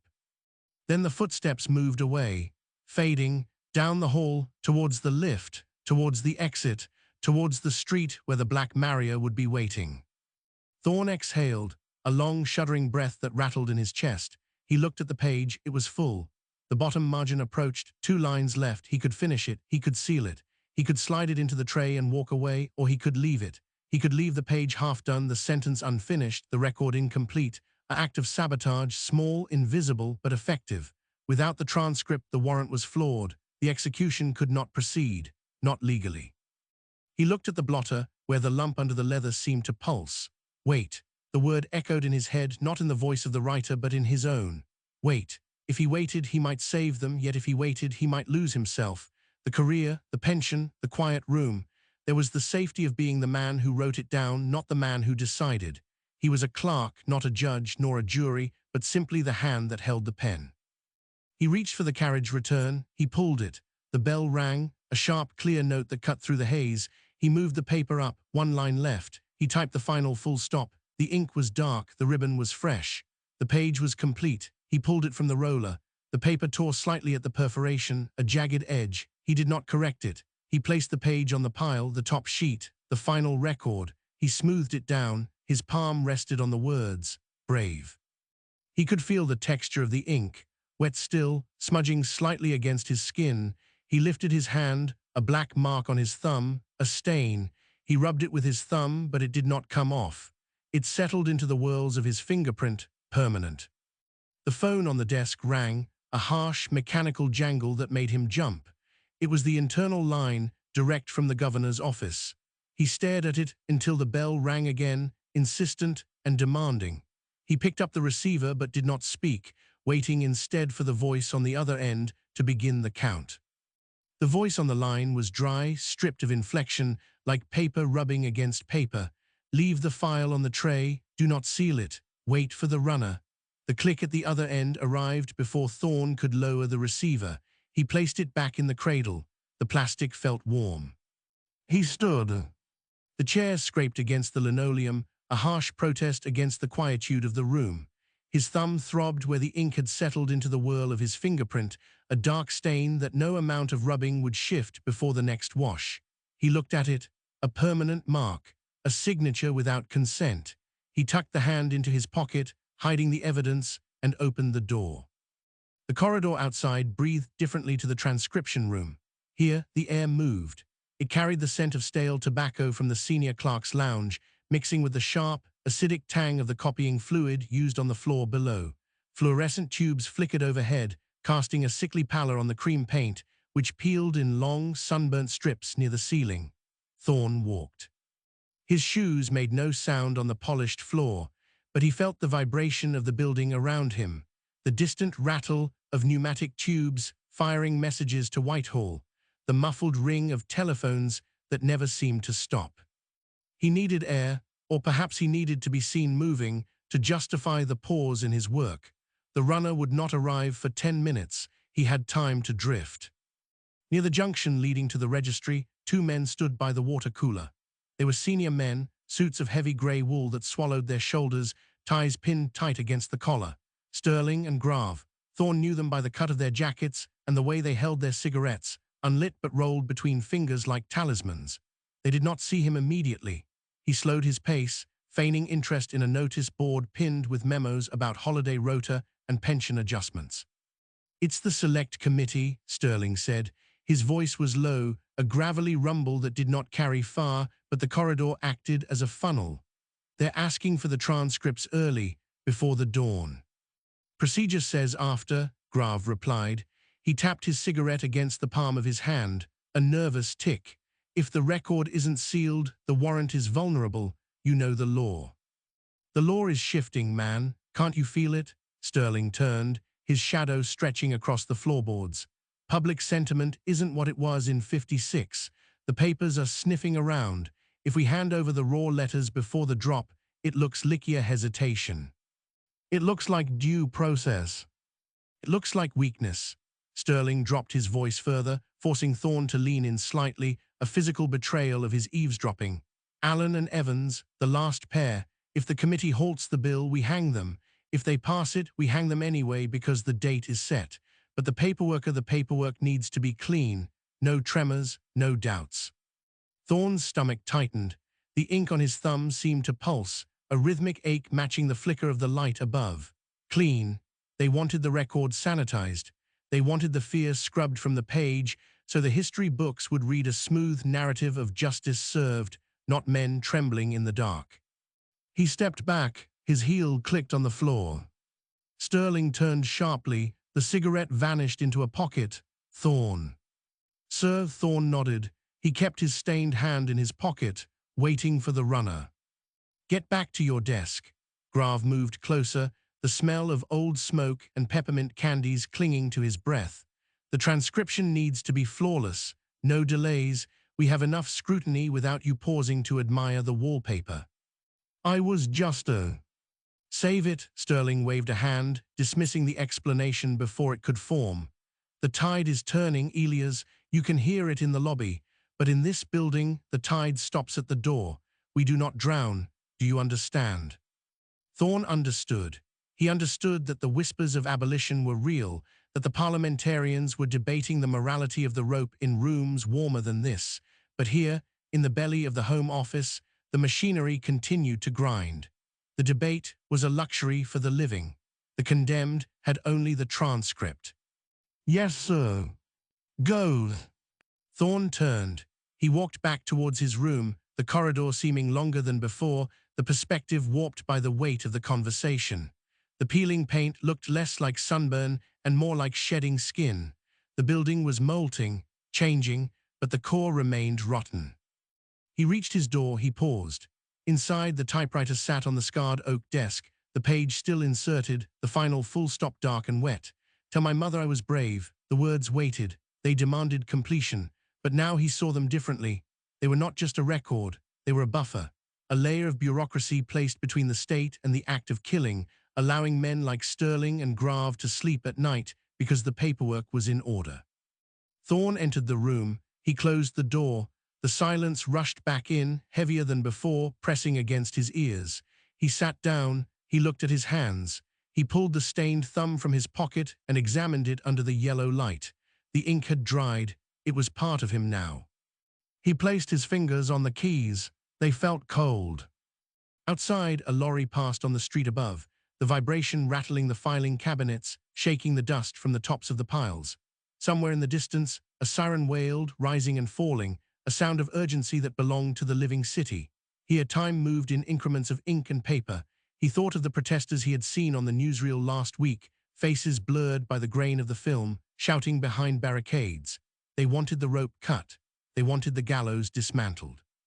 But they were not here. They did not have to type the words.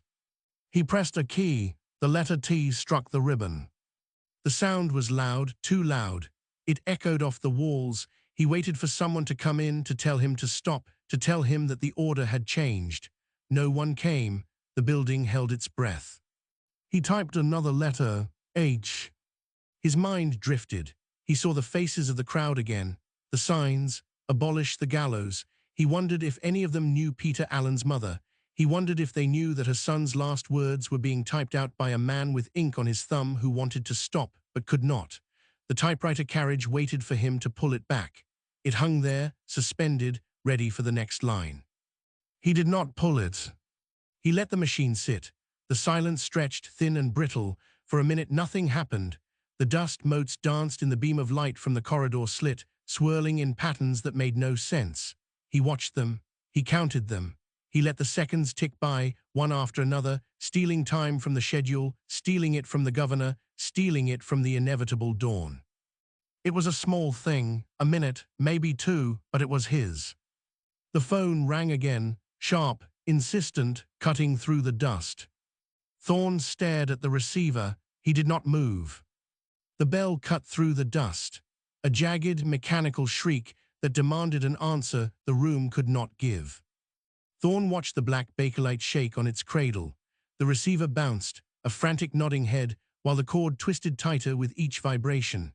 He kept his hands flat on the desk, palms down, pressing the wood until the knuckles bleached white. Let it ring. Let the wire burn out. Let the connection sever itself in a spark of frustration from the exchange operator 3 floors down. It stopped. The silence returned, but it was different now. Sharper, accusatory. The air in the room felt thin, scraped raw by the noise, and the smell of ozone from the telephone's internal bell hung heavy, mixing with the stale tobacco scent that had seeped into the curtains decades ago. He looked at the page. Tell my mother I was brave. The sentence sat incomplete, the cursor blinking in his mind, though the machine had no such light. Peter Allen's handwriting on the source document was a jagged scrawl, the ink blotched where a tear or a tremor had struck the paper inside Pentonville. Thorne had transcribed the first half. The second half waited. To finish was to seal it. To type the final full stop was to certify that the man had spoken his piece, that the record was whole, that the state could proceed with the clean conscience of a job properly filed. He pulled the carriage back. The metal gears groaned, a dry, grinding sound like bone on bone. The key struck soft. He did not hammer it. He let his finger rest on the ivory disc for a heartbeat longer than necessary, feeling the slight give of the mechanism before the type bar flew up to hit the ribbon. Slow, deliberate, stealing seconds from the governor's schedule, stealing them from the hangman's routine. If he took 10 minutes to type a single line, would the sun rise later? Would the trap remain locked for an extra breath? No, the machinery of death did not rely on his speed. The warrant was signed. The rope was tested. The breakfast of bacon and eggs was already digesting in the stomachs of the officials who would watch the drop. Yet he slowed. His thumb rubbed the edge of the desk, finding a splinter in the varnish. He worked the wood chip loose, picking at it until it snagged his skin. A tiny pain, real, grounding, not the abstract agony of a man counting down hours in a cell painted peeling green, but a sharp, immediate sting that proved he was still flesh, and not just a conduit for ink. The newsreel flashed behind his eyes again, not the blurred faces this time, but the sound. The roar of the crowd outside the prison gates last Tuesday. He had seen it on the television in the canteen, the grainy black and white image flickering as the tea steam rose from the cups. Abolition now, placards bobbing like boats in a rough sea. A woman in a raincoat screaming something about justice, her mouth a dark O of fury that the speakers couldn't quite catch. They thought their voices mattered. They thought the clamor in the streets could reach through the thick brick walls of Whitehall and stop the hand of the executioner. Thorne knew better. The walls were designed to keep the noise out. The bureaucracy was a vacuum seal. Inside, the only sound that counted was the click of the typewriter and the scratch of the pen. The protests were whether this room was geology, unmoving, ancient. He typed The letter appeared on the page, slightly fainter than the others. The ribbon needed turning. He should have adjusted it 3 lines ago. Protocol demanded a crisp, legible copy for the archive. A faint letter was a defect. A defect meant retyping the page. Retyping meant delay. He left it. Let them see the fade. Let the deputy secretary squint at the word brave and wonder if the ribbon had failed or if the clerk's hand had faltered.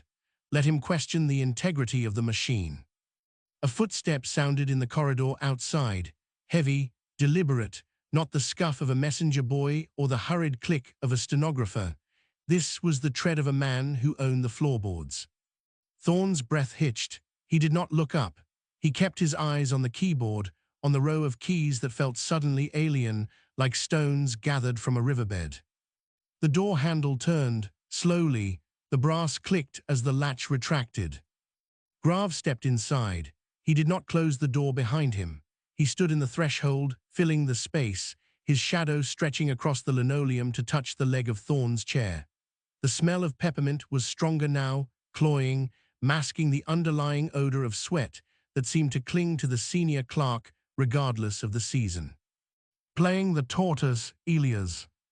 Grave's voice was low, devoid of anger but thick with a warning that settled in the room like smoke.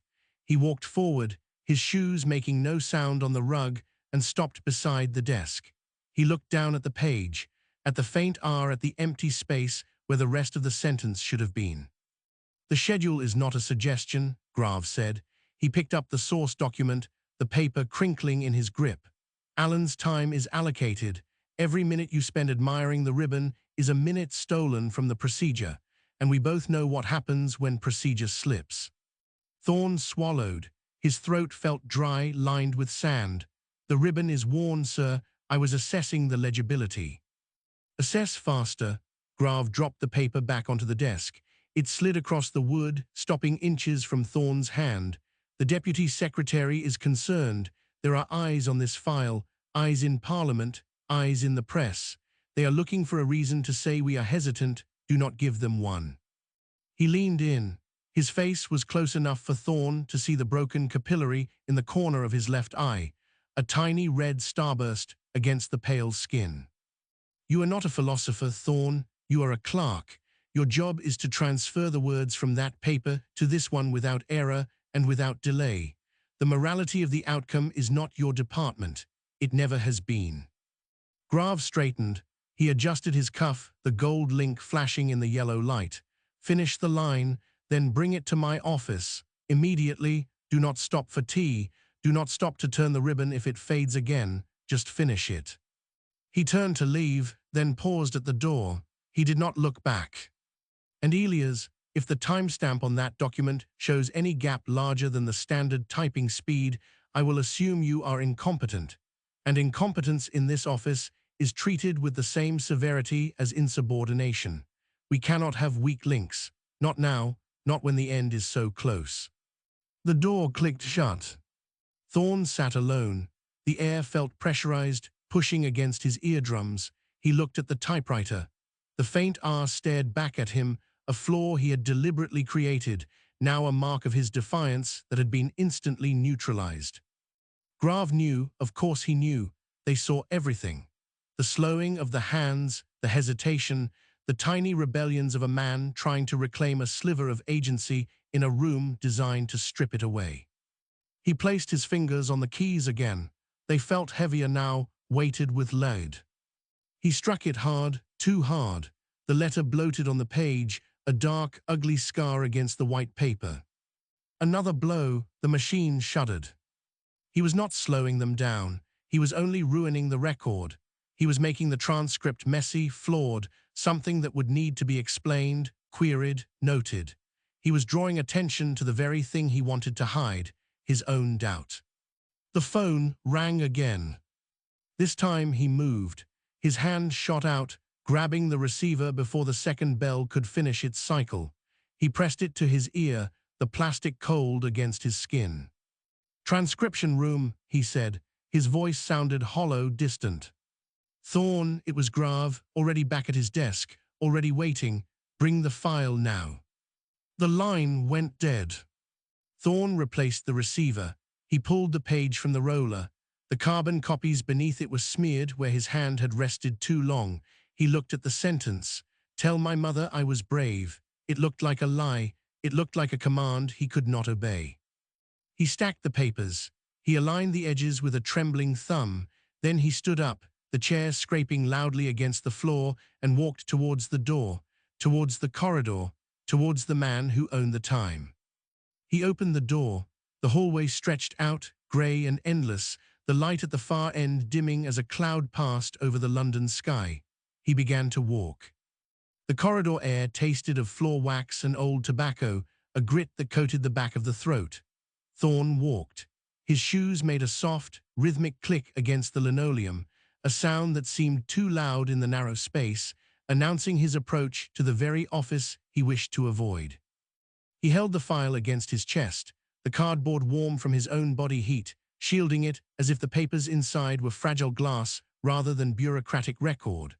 The stack felt heavy, weighted with the carbon copies that lay beneath the top sheet, 3 versions of a man's final plea destined for 3 different kinds of oblivion, one for the mother who would wait by the postbox, one for the governor who would file it under completed, one for the archive, where it would sit in the dark until some future historian wondered why the ink on the word brave was so thick, so desperate.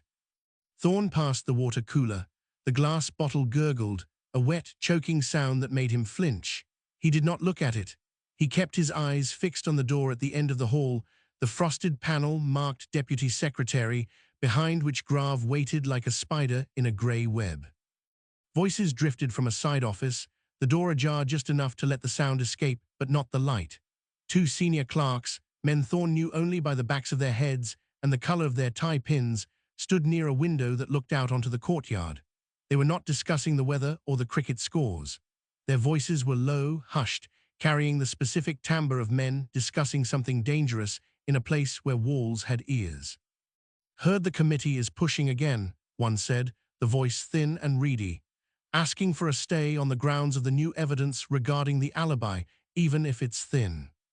"Doesn't matter," the other replied, a deeper rumble that vibrated in the floorboards. "The warrant is signed, the rope is ordered. By the time they finish debating morality in Parliament, the trap will have dropped twice. Once for Evans, once for Allen.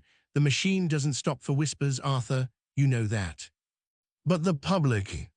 The public reads the papers in the morning and forgets by evening. We are the ones who have to live with the paperwork." Thorne slowed his pace.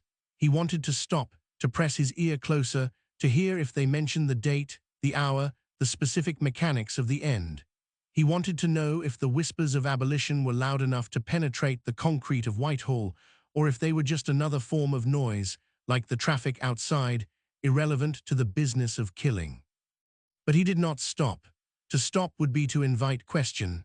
To question would be to admit he was listening, and listening implied doubt, and doubt was a luxury no clerk could afford when the clock was ticking towards 9 o'clock.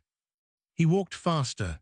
The sound of his own footsteps swallowed the voices behind him, isolating him once more in the bubble of his own complicity. The archive room lay to his left, a cavernous space he had to pass to reach Grave office. The door was open, the light switch pulled, casting a single dusty beam across the rows of metal shelves that stretched back into the shadows. It was a reflex, a habit born of years spent navigating the maze of death that made him turn his head. He looked inside. Dust motes danced in the shaft of light, swirling in a chaotic, silent storm. They looked like ash. They looked like the ground-up bones of the men whose files lined the shelves, labeled with dates and names, and the stark, final notation, executed. Thorne stopped. He could not help it. The pull was magnetic, a grim curiosity that overrode the warning still ringing in his ears from Grave. He stepped into the room, the file clutched tight in his hand, and walked to the nearest shelf. His finger traced the spine of a folder from 1956, then another from 1957. He pulled one out. The cover was yellowed, the edges frayed from handling. He opened it. Inside, the transcription was perfect, the typing crisp, the margins justified. The letters flowed with the same syntax as Allen's, the same desperate pleas for innocence, the same love for mothers and wives, the same insistence that they were not monsters but men caught in a terrible mistake. And at the end of every file on the last page was the same signature, the governor's, dated, timed. 09:05 a.m. 5 minutes after the drop, the time of death certified by the medical officer, countersigned by the warden, filed by the clerk. A neat, tidy conclusion to a messy, violent end. The dust motes settled on the open page, obscuring the ink, turning the black letters gray. Every file ended the same way. The arguments changed, the crimes varied, the names were different, but the end point was absolute. The machinery ground forward, consuming the living and producing only paper, rows and rows of paper that proved nothing except that the state had kept its appointment. Thorne closed the folder. The sound was sharp, a snap like a bone breaking. He slid it back onto the shelf. The dust rose again, choking the light. He was not preserving humanity. He was sanitizing murder. He was taking the ragged, terrified screams of a man facing the noose and turning them into neat, typewritten lines that could be filed and forgotten. He was making the killing clean, palatable, administrative. Without him, without his precise transcription, the letters would be scrawls on dirty paper, evidence of panic and despair. With him, they became records. evidence of procedure. The realization sat in his stomach like a stone, cold and heavy. He turned and left the archive room, walking faster now, his heart hammering against his ribs. He needed to finish. He needed to deliver the file and go home and wash the ink from his fingers and pretend he did not know what he knew. Back at his desk, the typewriter waited. The page still hung in the roller, the sentence unfinished, the word brave staring up at him like an accusation. Thorne sat down. He placed his hands on the keys. They felt cold, metallic. He looked at the clock. He had minutes before Grave would come looking, before the patience of the senior clerk would snap and the consequences would begin. He could type fast. He could finish the line, sign the document, and walk it down the hall in 30 seconds. Instead, he lifted his hands. He hovered them over the keyboard. Then, deliberately, slowly, he pressed the first key. The letter appeared, faint, perfect. He waited. He counted to 10 in his head, listening to the silence of the room, feeling the weight of the seconds stretch out, elongating the moment between the order and the execution of it. Another letter, slower still. It was a small thing, a tiny rebellion that would add perhaps 2 minutes to the total time, 2 minutes that would not save Alan, 2 minutes that would not stop the gallows, but they were his. They were the only thing he owned. He typed the next word, IWAS. His fingers moved with a deliberate slowness, each strike a conscious act of defiance against the rhythm Grave demanded, against the machine that wanted him to be a conduit rather than a man. The sound of the keys was louder now, each clack a statement of presence in a room designed to erase him. He finished the word. He stopped. He did not hit the return lever. He sat with his hands in his lap, staring at the sentence, letting the silence grow, letting the delay accumulate like debt. The phone rang. The sound shattered the quiet, jagged and demanding. Thorne did not move immediately. He let it ring once, twice. The sound vibrated through the desk, into his arms, up to his shoulders. On the third ring, he lifted the receiver. Transcription, he said. His voice was steady, calm. Where is it? Grave's voice was ice. No greeting, no preamble. The timestamp, Thorne. I am looking at the clock. You are 3 minutes behind schedule. The ribbon needed changing, sir, Thorne lied. The words felt smooth, easy. I wanted to ensure clarity. Clarity is not an excuse for delay. The pause on the other end was heavy, loaded with a threat that did not need to be spoken. Bring it up, now, and when you walk through that door, remember what I said about incompetence. The deputy secretary is in a mood. He is fielding calls from the press office. He does not need a clerk who cannot keep pace with the inevitable. Inevitable, Thorne repeated. The word tasted like ash. Did you say something? No, sir, coming now. Thorne replaced the receiver. He looked at the page one last time. The sentence stood complete, the ink drying, the lie preserved in carbon and pulp. Tell my mother I was brave. He pulled the page from the roller. The tear was rough, uneven. He stacked the copies, aligned them, and stood up. The walk to Grave office felt longer this time. The corridor seemed to stretch, the grey walls closing in, the air growing thicker with every step. He could hear the whispers again, faint and distant, rising from the rooms he passed, a chorus of voices debating the morality of a machine that had already been set in motion. He reached the door. He raised his hand to knock. Inside, the phone was ringing again, a different line, a higher pitch. Grave's voice shouted through the wood, muffled but clear. Tell them I am busy. Tell them the file is being finalized. No delays, no questions. Thorne's hand hovered over the brass knob. He could turn away. He could walk back to his desk and type another delay, another excuse, another minute stolen from the schedule. But the door handle was cold under his palm, and the voice inside was already answering the phone, already smoothing the path for the end. Thorne turned the knob. He pushed the door open. Grave looked up, his face tight, his eyes hard. He held the receiver in one hand, pointing at the chair with the other. Sit, Grave mouthed, and do not speak unless spoken to. Thorne sat. He placed the file on the desk. He folded his hands in his lap, and he waited for the order that would send the paper on its final journey, knowing that once it left this room, there would be no turning back. The chief warder did not knock. He turned the handle with a thumb that looked too large for the brass, pushing the door open just enough to wedge a shoulder against the frame, blocking the corridor light. "Evans wants a word." Thorne's fingers froze above the keys. The typewriter sat silent, a block of black iron on the scarred oak, the half-finished page of Peter Allen's letter curling slightly at the corner where the humidity had got to it. "He has already signed his statement," Thorne said. "The record is closed." The record says one thing, the man says another. The warder stepped inside, bringing with him the smell of boiled cabbage and the sharp chemical bite of the disinfectant used on the landing. He did not look at Thorne. He looked at the filing cabinet, as if the answer was stored in the metal drawers rather than the cell block 3 miles away. "He is agitated, screaming about the motive. Says he told you lies before because he was frightened of the rope, but now he wants the truth down, before the drop."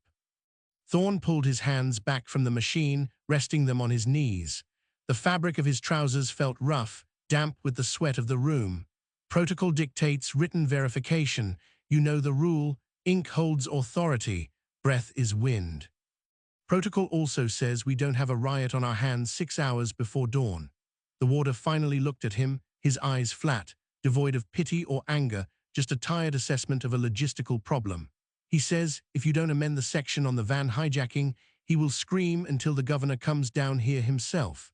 He says the written account claims he drove the car. He says he never touched the wheel, that it was Miller all the way." Thorne felt a cold prickle start at the base of his neck. Miller was dead, hanged in August.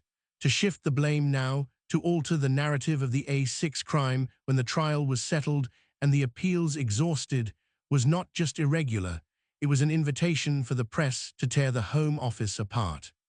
"He is lying," Thorne said, "or he is confused. The trial transcript is clear." "The trial is over, Mr. Thorne. This is the confession, the final one." The warder shifted his weight, the leather of his belt creaking. "Do you want the noise, or do you want the amendment? He gives you 10 minutes, then he starts on the walls."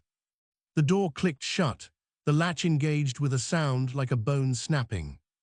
Thorne sat alone in the yellow glare of the fluorescent tubes. The air in the room felt thick, pressurized, as if the walls were slowly inhaling. He looked at his hands.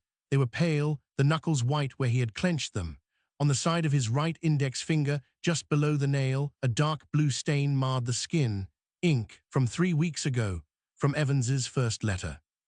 He had scrubbed it with carbolic soap until the skin was raw and bleeding, but the pigment had settled into the whorls of the fingerprint, a permanent mark of the man's voice passing through his own. It was not just dirt, it was complicity, a brand that said he had taken the fear of a dying man and turned it into a file number. He stood up and walked to the small sink in the corner. He turned the tap. Water sputtered out, brown at first, then clearing to a cold trickle. He rubbed the stain with his thumb hard, feeling the ridge of the dried ink resist the water. It would not come off. Nothing came off. The rule was absolute, transcribe exactly. Do not alter errors, tremors, or lies. If Evans had written that he drove the car, then he drove the car. To change it now based on a shout through a door was to break the only law that kept Thorne sane. But if he did not change it, and Evans was telling the truth now, then Thorne would be archiving a lie. He would be sealing a falsehood into the permanent record, ensuring that history remembered Gwynne Evans as the driver when he might have been only the passenger. The silence of the room pressed against his ears. No traffic noise from Whitehall, no voices from the street, just the low, sickly hum of the lights and the sound of his own breathing, too fast, too shallow. He dried his hands on the rough towel, the fabric snagged on his cuticles. He walked back to the desk. He sat down. He looked at the fresh sheet of paper loaded into the roller.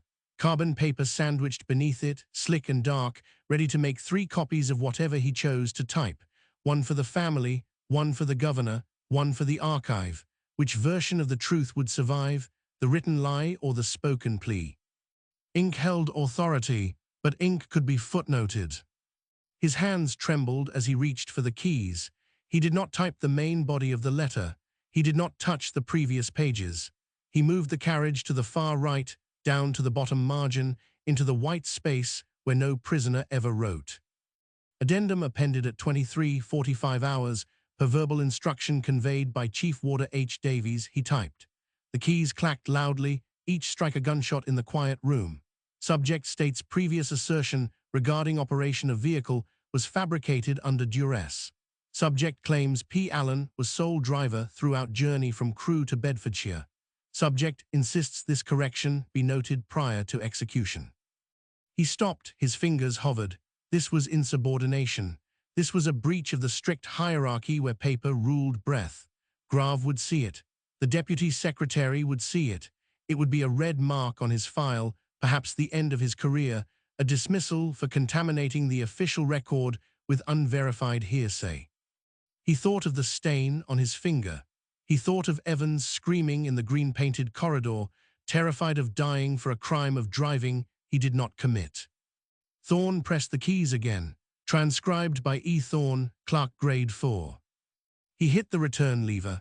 The bell dinged, a bright, cheerful sound that felt obscene in the context of the words he had just committed to paper. He pulled the page from the roller, the tear rough and jagged. He held it up to the light. The footnote stood out, a small island of rebellion in a sea of bureaucratic white. It was done. The truth, or at least the doubt, was now part of the file. The telephone on the desk rang. The sound was sharp, cutting through the residual vibration of the typewriter. Thorne flinched, his heart hammering against his ribs, a sudden, violent drumming that made his breath catch. He stared at the black Bakelite instrument. He knew who it was. He knew what the voice on the other end would say. There would be no more amendments, no more time. He lifted the receiver. Thorne. It is confirmed, Grave said. The voice was devoid of emotion, stripped of the earlier anger, reduced now to the efficient tone of a man announcing a train departure. The warrant is signed. The order stands for 9:00 a.m. Both men, there will be no stay. Do not leave the building, Thorne. We need you to witness the filing. Thorne looked down at the footnote in his hand. The ink was still wet, glistening under the yellow light. Understood, sir. And Thorne. Yes. Make sure the copies are clean, no smudges. The archive requires perfection. The line went dead. Thorne placed the receiver back in its cradle. He looked at the page, then at the door, knowing that in a few hours the sun would rise over Pentonville, and the machine he had just fed with his irregularity would grind forward regardless, swallowing the footnote, the lie, the truth, and the men themselves into the same indifferent dark. The receiver clicked into its cradle with a sound like a bone snapping. Thorne did not move. The dial tone buzzed, a low, electric insect trapped inside the Bakelite, mocking the finality of Grave's instruction. Perfection. The word hung in the stale air, heavy and absurd. How does one perfect a lie? How does one polish a document that contains, in its margins, a seed of mutiny? He looked at the page in his hand. The footnote sat there, stark and jagged against the clean white of the official record. It was an error. By every metric of the Home Office, it was a contamination. A stain on the purity of the archive, just as the blue ink stained his skin. He should have torn it up. He should have fed it into the incinerator chute in the corridor, watched it curl and blacken until nothing remained but ash and the original, unamended truth that Evans had written in fear 3 days prior. That was the safe path.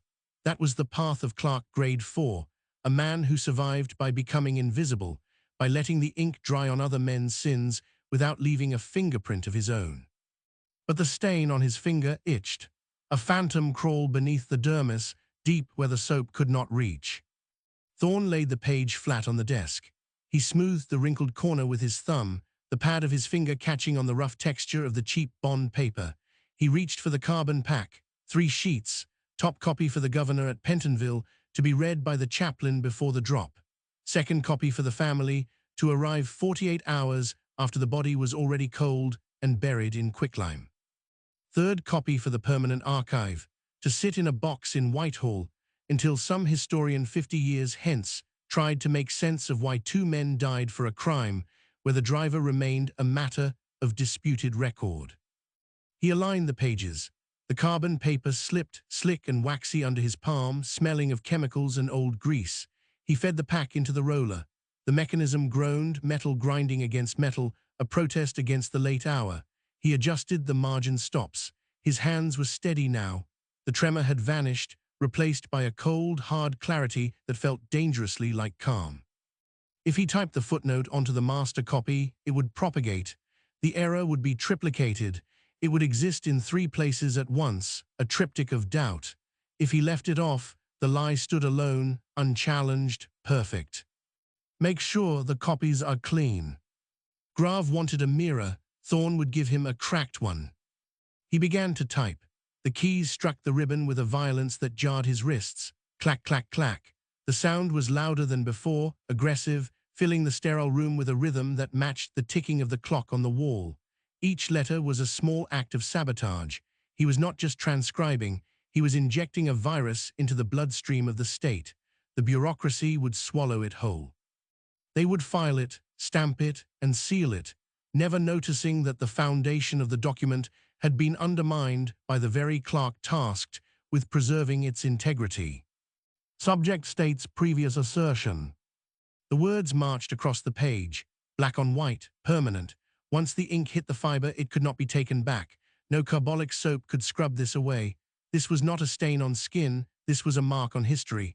He thought of Evans in the cell, the green paint peeling around the observation slit, the man's voice cracking as he shouted the truth to a warder who would only report the summary, not the nuance.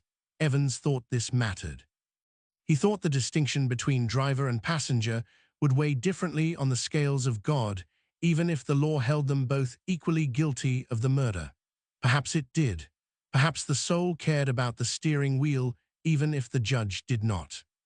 Thorne hit the space bar with unnecessary force. Fabricated under duress. A lie born of fear. Wasn't that the story of them all? The A6 murder, the trial, the frantic appeals, the letters to mothers who would never see their sons again. Everything here was fabricated under duress.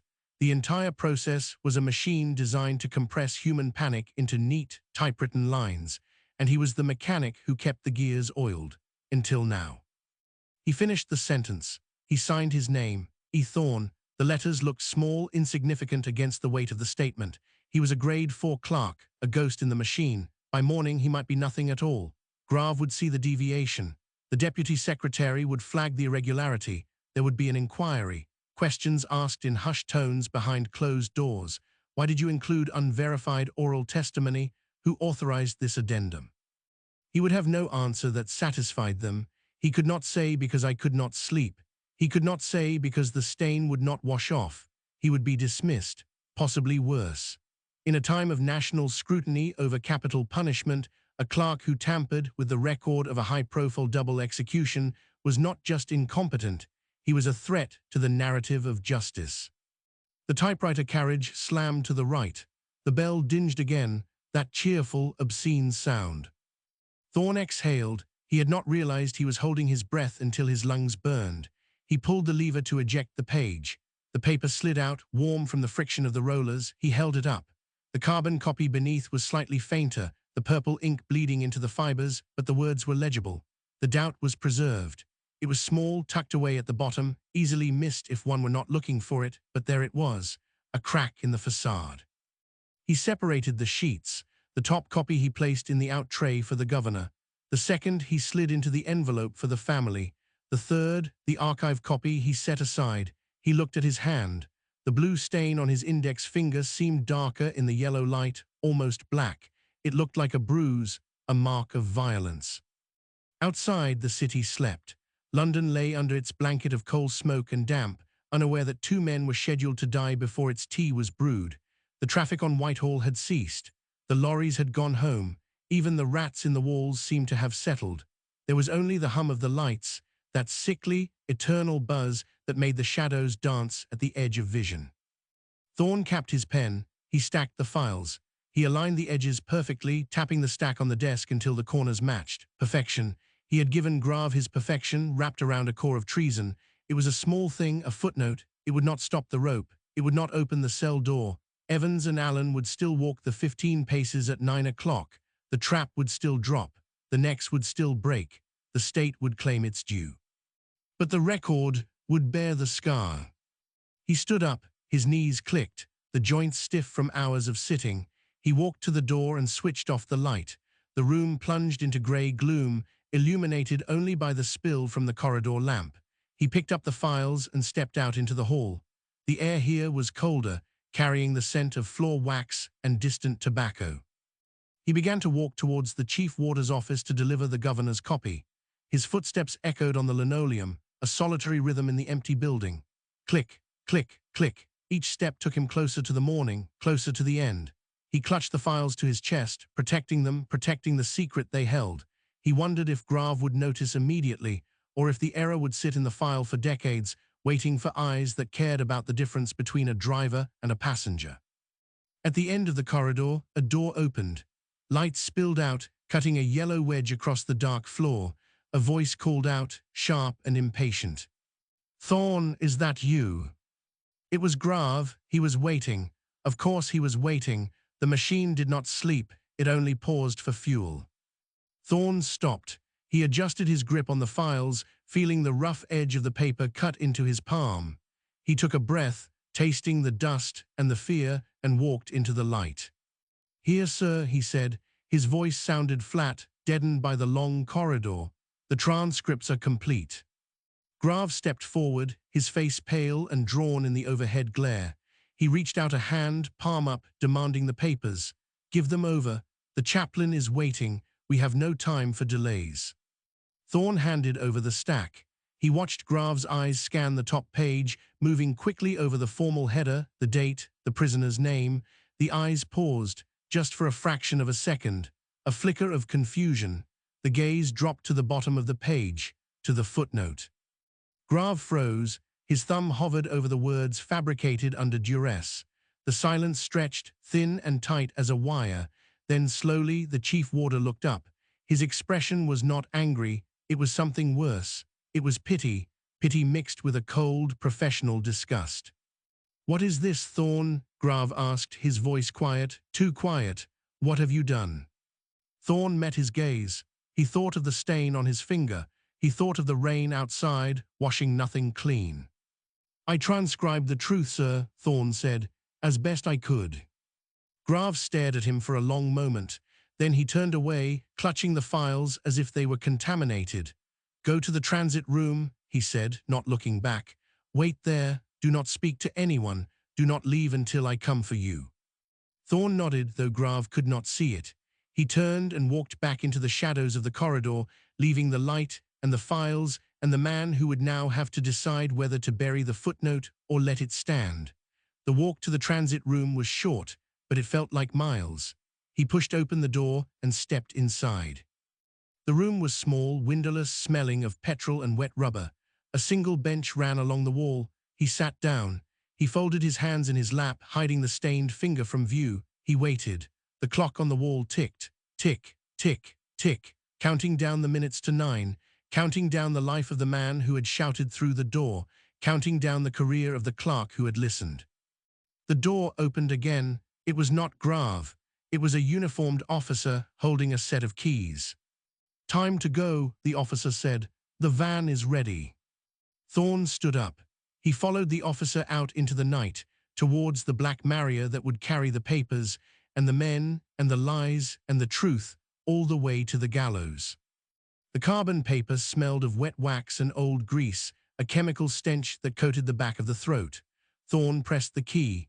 The type bar struck the platen with a dull clack, metal on metal, leaving a ghost impression on the sheet beneath. He did not lift his finger. He held it there, hovering over the shift lock, feeling the vibration travel up his knuckle into the wrist. "Fabricated." He whispered the word. It tasted like ash. "Fabricated under duress," he said again, louder this time, testing the weight of it in the sterile air. The words hung there, unsupported by any form, unverified by any signature. They were breath, and breath held no authority in Whitehall. Ink was the only currency that spent. He pulled his hand back. The index finger was stained blue, a deep, stubborn indigo that had settled into the whorls of his fingerprint. He rubbed it with his thumb, expecting the color to smear. It did not. It was ground in. 3 weeks ago, during the Evans preliminary, he had spilled the reservoir. A clumsy jerk of the elbow, a sudden lorry rumbling past on Whitehall that made him jump. The ink had splashed across his hand, bright and shocking against the pale skin. He had scrubbed it with carbolic soap until the skin roared and bled, using a stiff brush that left red tracks across the knuckles. He had stood at the sink in the lavatory, water running hot then cold, scouring until the skin felt like sandpaper. The blue remained. It sat beneath the epidermis, a permanent mark of the job. Thorne looked at the finger now. In the sickly yellow glow of the fluorescent tube, the stain looked less like ink and more like a bruise from a blow he had not seen coming. He shifted in the chair. The wood creaked, a lonely sound in the soundproofed room. Outside, the city was a muffled raw traffic moving through the wet streets, buses grinding gears, pedestrians hurrying home to dry coats and tea. They did not know about this room. They did not know about the carbon paper or the smell of wax or the man sitting here deciding whether a lie was more truthful than the truth. Evans had shouted it through the door. "I didn't drive. I was in the back." He drove. The chief warder had relayed it as a mutter, a disturbance, nothing worthy of record. The written letter said we drove. The written letter was signed. The written letter was law. But the shout was real. Thorne picked up the pen. He held it loosely, watching the light catch the nib. If he typed the footnote, he broke protocol. A transcript was a mirror, not a canvas. It reflected only what was on the page submitted by the prisoner. Amendments required a new form, a new signature, a new verification chain that would take days. They did not have days. They had hours. He thought of the soap again, the smell of it, sharp and medicinal, clinging to his hands long after he had dried them. He had gone home that night and scrubbed again in his own sink, using pumice stone, trying to remove the evidence of his clumsiness. His wife had watched him. She had not said anything. She had just taken the brush from his hand and turned off the tap. "You'll wear the skin off, Elias. It won't come out. Let it be." She had understood something he had not. The stain was not dirt. It was a mark of ownership. The Home Office owned him. It owned his hands, his time, his signature. It owned the truth, too, or at least the version of it that fit on a foolscap sheet. He looked at the page. The cursor blinked, a silent demand. Finish. If he left it out, Evans would hang as a driver. The record would show him as a driver. History would read it and nod. Justice served. If he put it in, the file would be flagged. Grave would see it. The governor would see it. There might be questions. There might be an inquiry. There might be a dismissal. Thorne flexed his hand. The joints popped. He thought of the cell block, the peeling green paint, the smell of boiled cabbage and fear. He thought of Evans's voice, cracking on the word mother. A man does not lie about his mother when the rope is waiting. Or perhaps he does. Perhaps fear makes liars of everyone. But the doubt was a splinter. It worked itself deeper with every hour. He placed his fingers on the keys. They felt cold, slick with the oil of his own skin. He took a breath, holding it in his lungs until the chest ached, then exhaled slowly through the nose. "Let it be." He struck the keys. Clack, clack, clack. The sound was louder this time, aggressive. He did not type the words lightly. He hammered them, forcing the ribbon to bite into the paper, ensuring the carbon copy beneath would be legible, undeniable. Footnote, prisoner verbally amended statement regarding motive at 23:00 hours. Claimed original signature obtained under duress. He stopped, his hands were shaking, a fine tremor that started in the wrists and moved to the fingertips. He rested them on the desk, palms down, trying to still them. The paper lay before him, innocent and white save for the black letters that now damned him. It was a small thing, a few lines at the bottom of a page. It would not stop the hanging, it would not open the gate, but it was a scar on the record, a blemish on the perfection of the state. He reached for the correction fluid. He held the bottle over the page. His hand hovered. He could cover it. He could white out the doubt. He could make it clean again. He put the bottle down. The cap clicked against the desk. He leaned back. The chair groaned under his weight. He looked at the stain on his finger. It seemed to pulse in time with the blood in his wrist.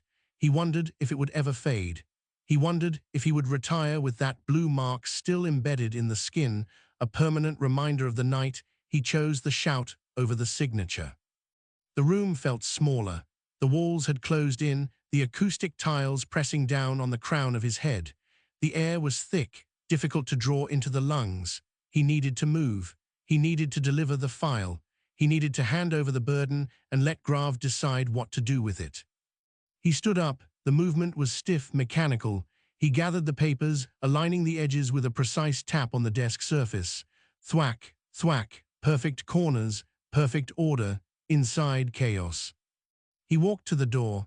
His hand reached for the switch. He clicked off the light. The room died, leaving only the grey spill from the corridor. He stepped out into the hall, the files clutched against his chest like a shield. The linoleum was cold beneath his shoes. Click, click, click. His footsteps echoed, each one a measurement of distance from the decision. He was no longer the man who typed the footnote. He was the clerk who delivered it. There was a difference. One was an act of will, the other was just procedure. He reached the end of the corridor. The chief warder's door was closed. Light seeped from beneath the frame, cutting a yellow wedge across the dark floor. Thorne stopped. He could hear movement inside, a chair scraping, a voice low and urgent. He raised his hand to knock. The telephone rang. It was a sharp, shrill sound, cutting through the quiet of the corridor. It came from inside the office. Grave would answer it. Grave would take the call. Thorne lowered his hand. He waited. The phone rang again, insistent, demanding attention. Thorne stood in the shadows, holding the files, listening to the ring. It sounded like a bell, a tolling bell. The ringing stopped. Silence rushed back in, heavy and suffocating. Then, the handle of the door began to turn. The door swung inward, revealing Grave in his shirt sleeves. The tie loosened at the collar like a noose slipped half off. He did not look at Thorne's face, his eyes fixed on the manila folder clutched against the clerk's chest. Finished? Grave asked. His voice was gravel, dry from tobacco and the stale air of the office. Draft complete, requires final verification. Thorne kept his own voice flat, refusing to let the tremor in his wrists migrate to his throat. The footnote is included. Grave stepped back into the room, gesturing with a chin that needed a shave. Leave the draft, go back, type the clean copies, 3 sets, no blots, no corrections, bring them to the governor's office at 8 sharp, not a minute before, not a minute after. And the footnote. Type it, let the governor decide what it weighs. Grave turned away, picking up a telephone receiver that sat black and heavy on his desk, closed the door. Thorne pulled the latch until the click sounded like a bone snapping. He stood in the corridor for a count of 10, listening to the muffled murmur of Grave's voice on the other side of the wood. Then he turned and walked back towards the transcription room. The building had settled into the deep quiet of the night. Outside the high windows, London slept under a layer of soot and cloud. No stars, just the orange glow of the street lamps reflecting off the wet pavement below, smearing the street into a painting of oil and water. Inside, the air was still. It smelled of dust, old paper, and the metallic tang of the radiator that clanked whenever the boiler kicked in. Thorne sat, the chair leather creaked, a familiar complaint. He placed the folder on the desk and opened it. The pages lay flat, white rectangles in the pool of green-shaded light. He picked up his pen.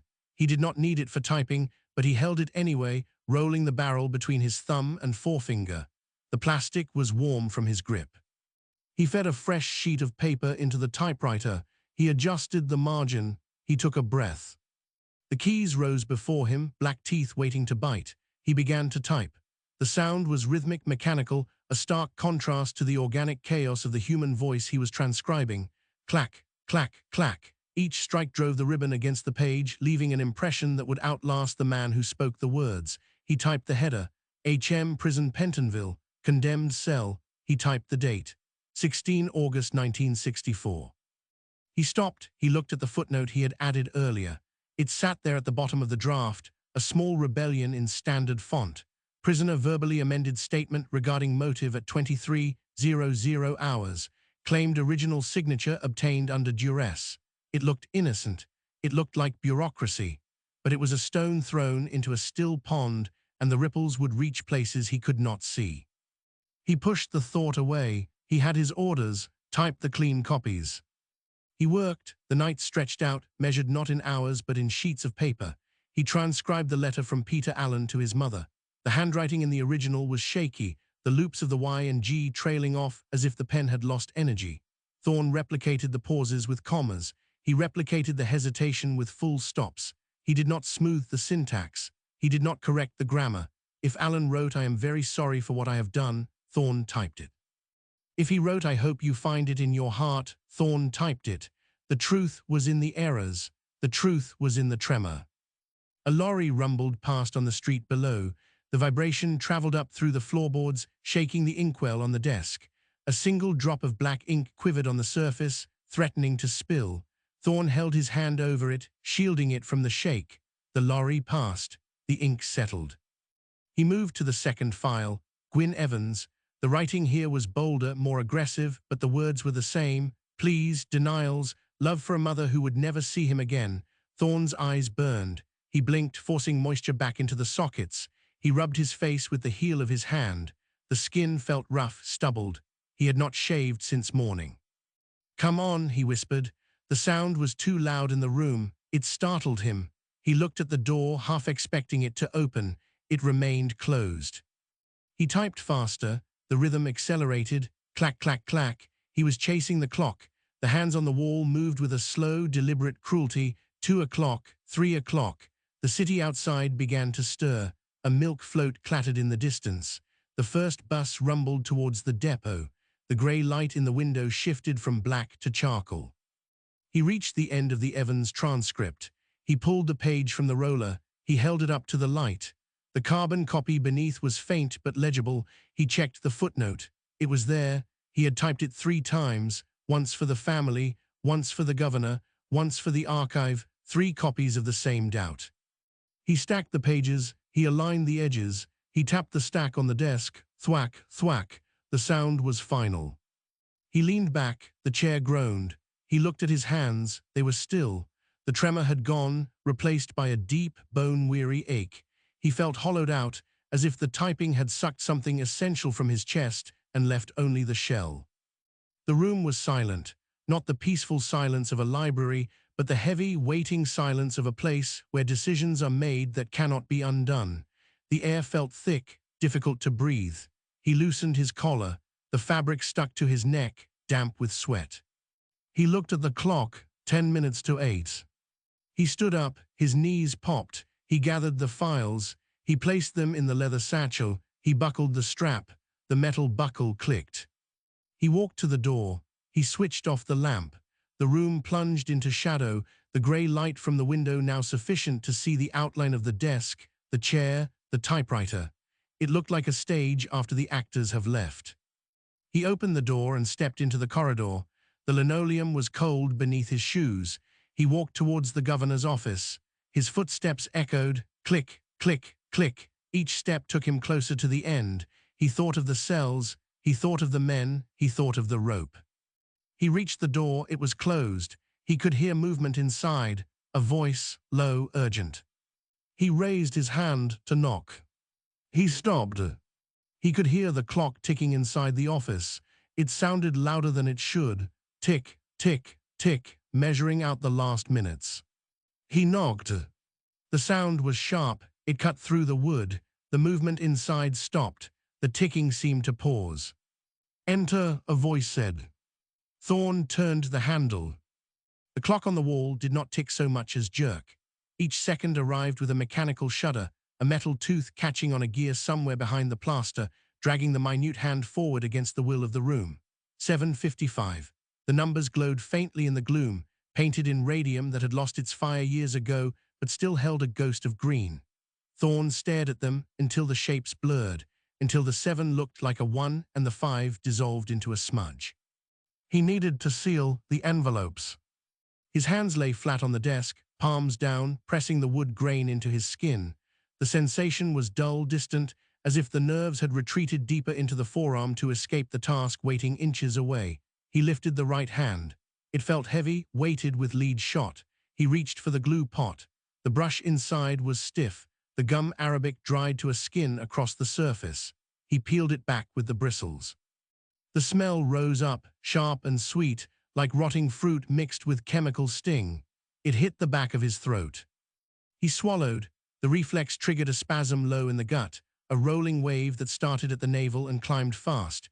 He gripped the edge of the desk. Knuckles whitened. The nausea was not sudden. It had been building since 3 o'clock, a slow accumulation of acid and dread that now demanded release. He leaned forward, forehead resting on the cool wood, and breathed through the mouth. Air tasted of dust and old tobacco. "Steady," he said. The word cracked in the dry air. Straightened, he dipped the brush. He ran it along the flap of the first envelope, Peter Allen. The name was typed in capital letters, black ink stark against the cream stock. He folded the flap. He pressed down. The paper crinkled, a dry sound like bones settling. He held it there for 5 seconds, 10, ensuring the bond held.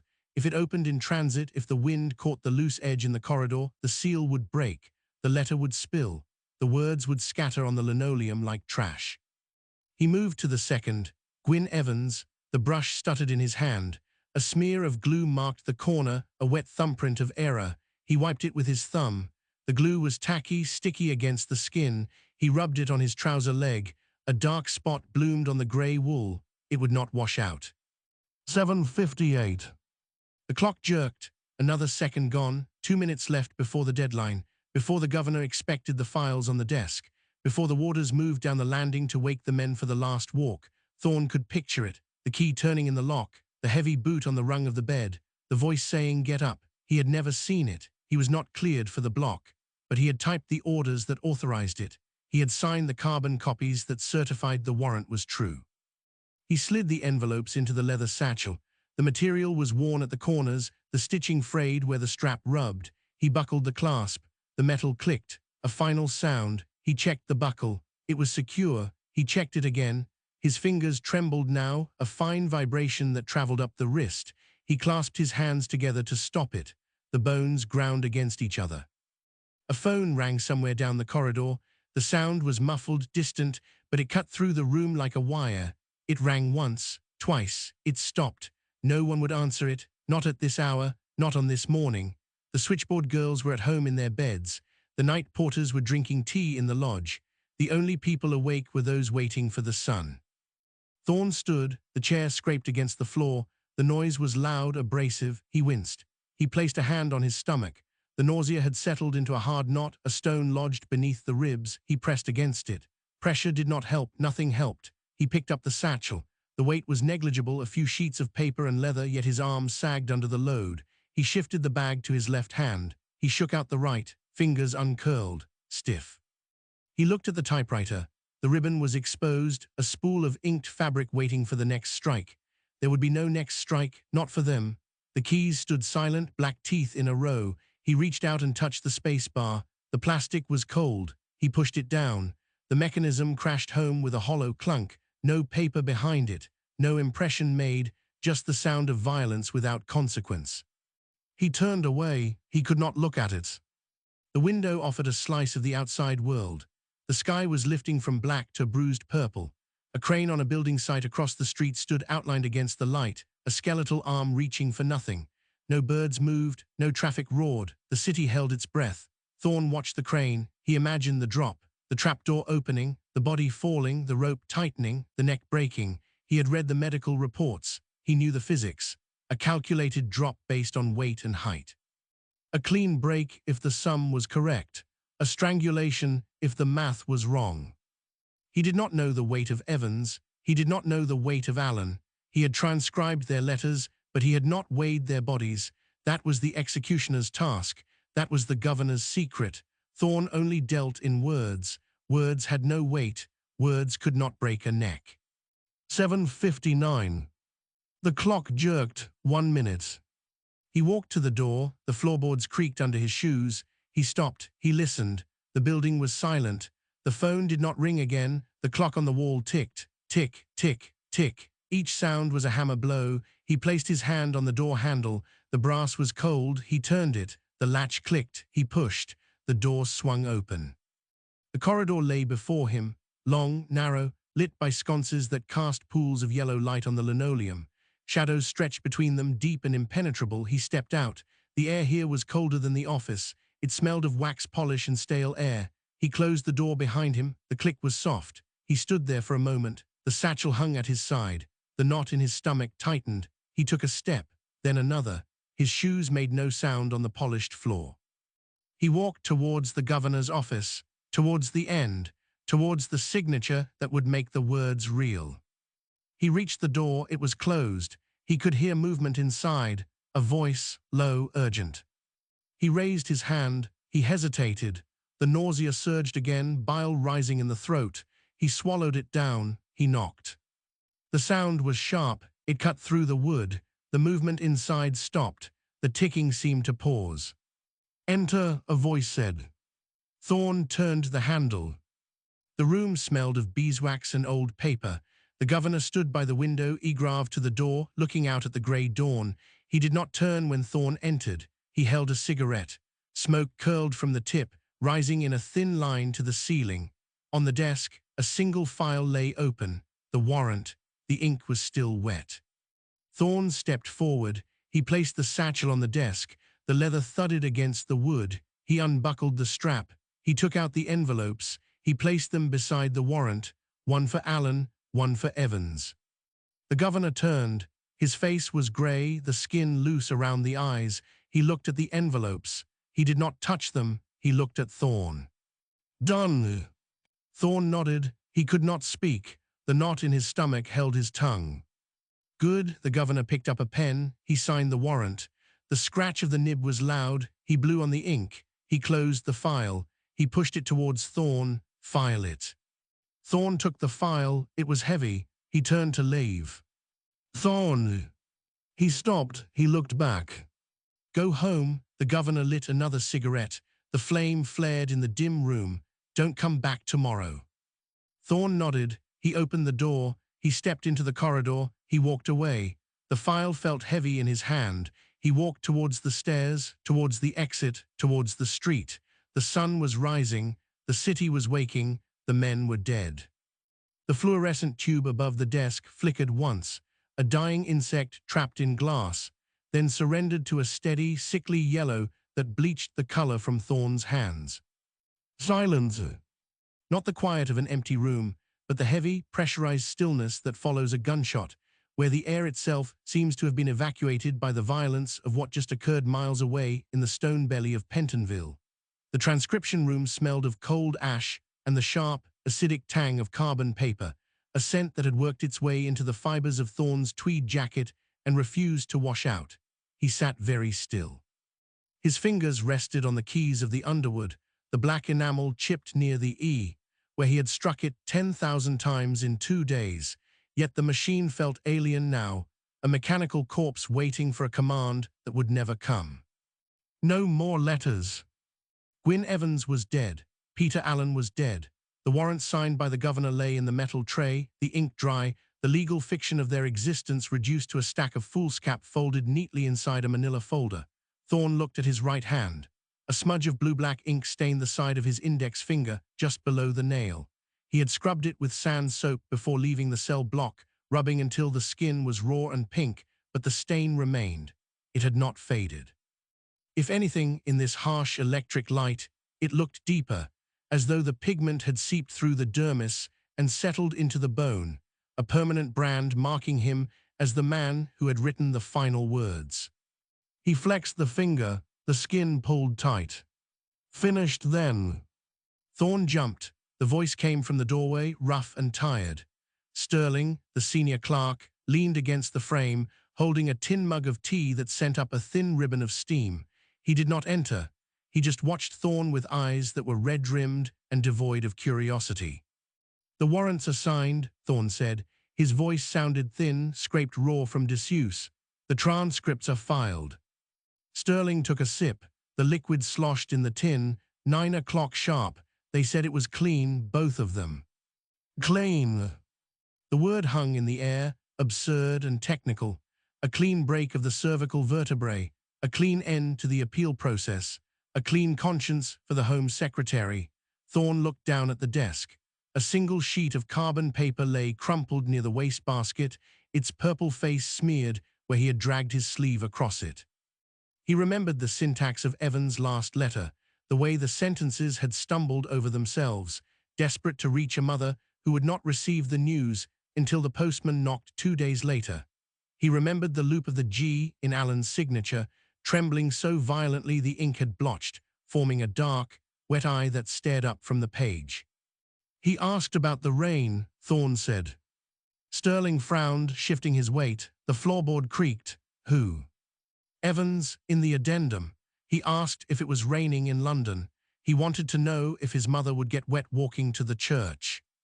Sterling stared at him for a long moment, then looked away, focusing on a point somewhere over Thorne's left shoulder. He took another drink, Thea Eringa half loud in the quiet room. Doesn't matter now, does it? Rain or shine, they're in the ground. It matters to him. It mattered to him, Sterling corrected, his voice flat. Past tense, Elias, that's the job. We deal in the past tense here, always have.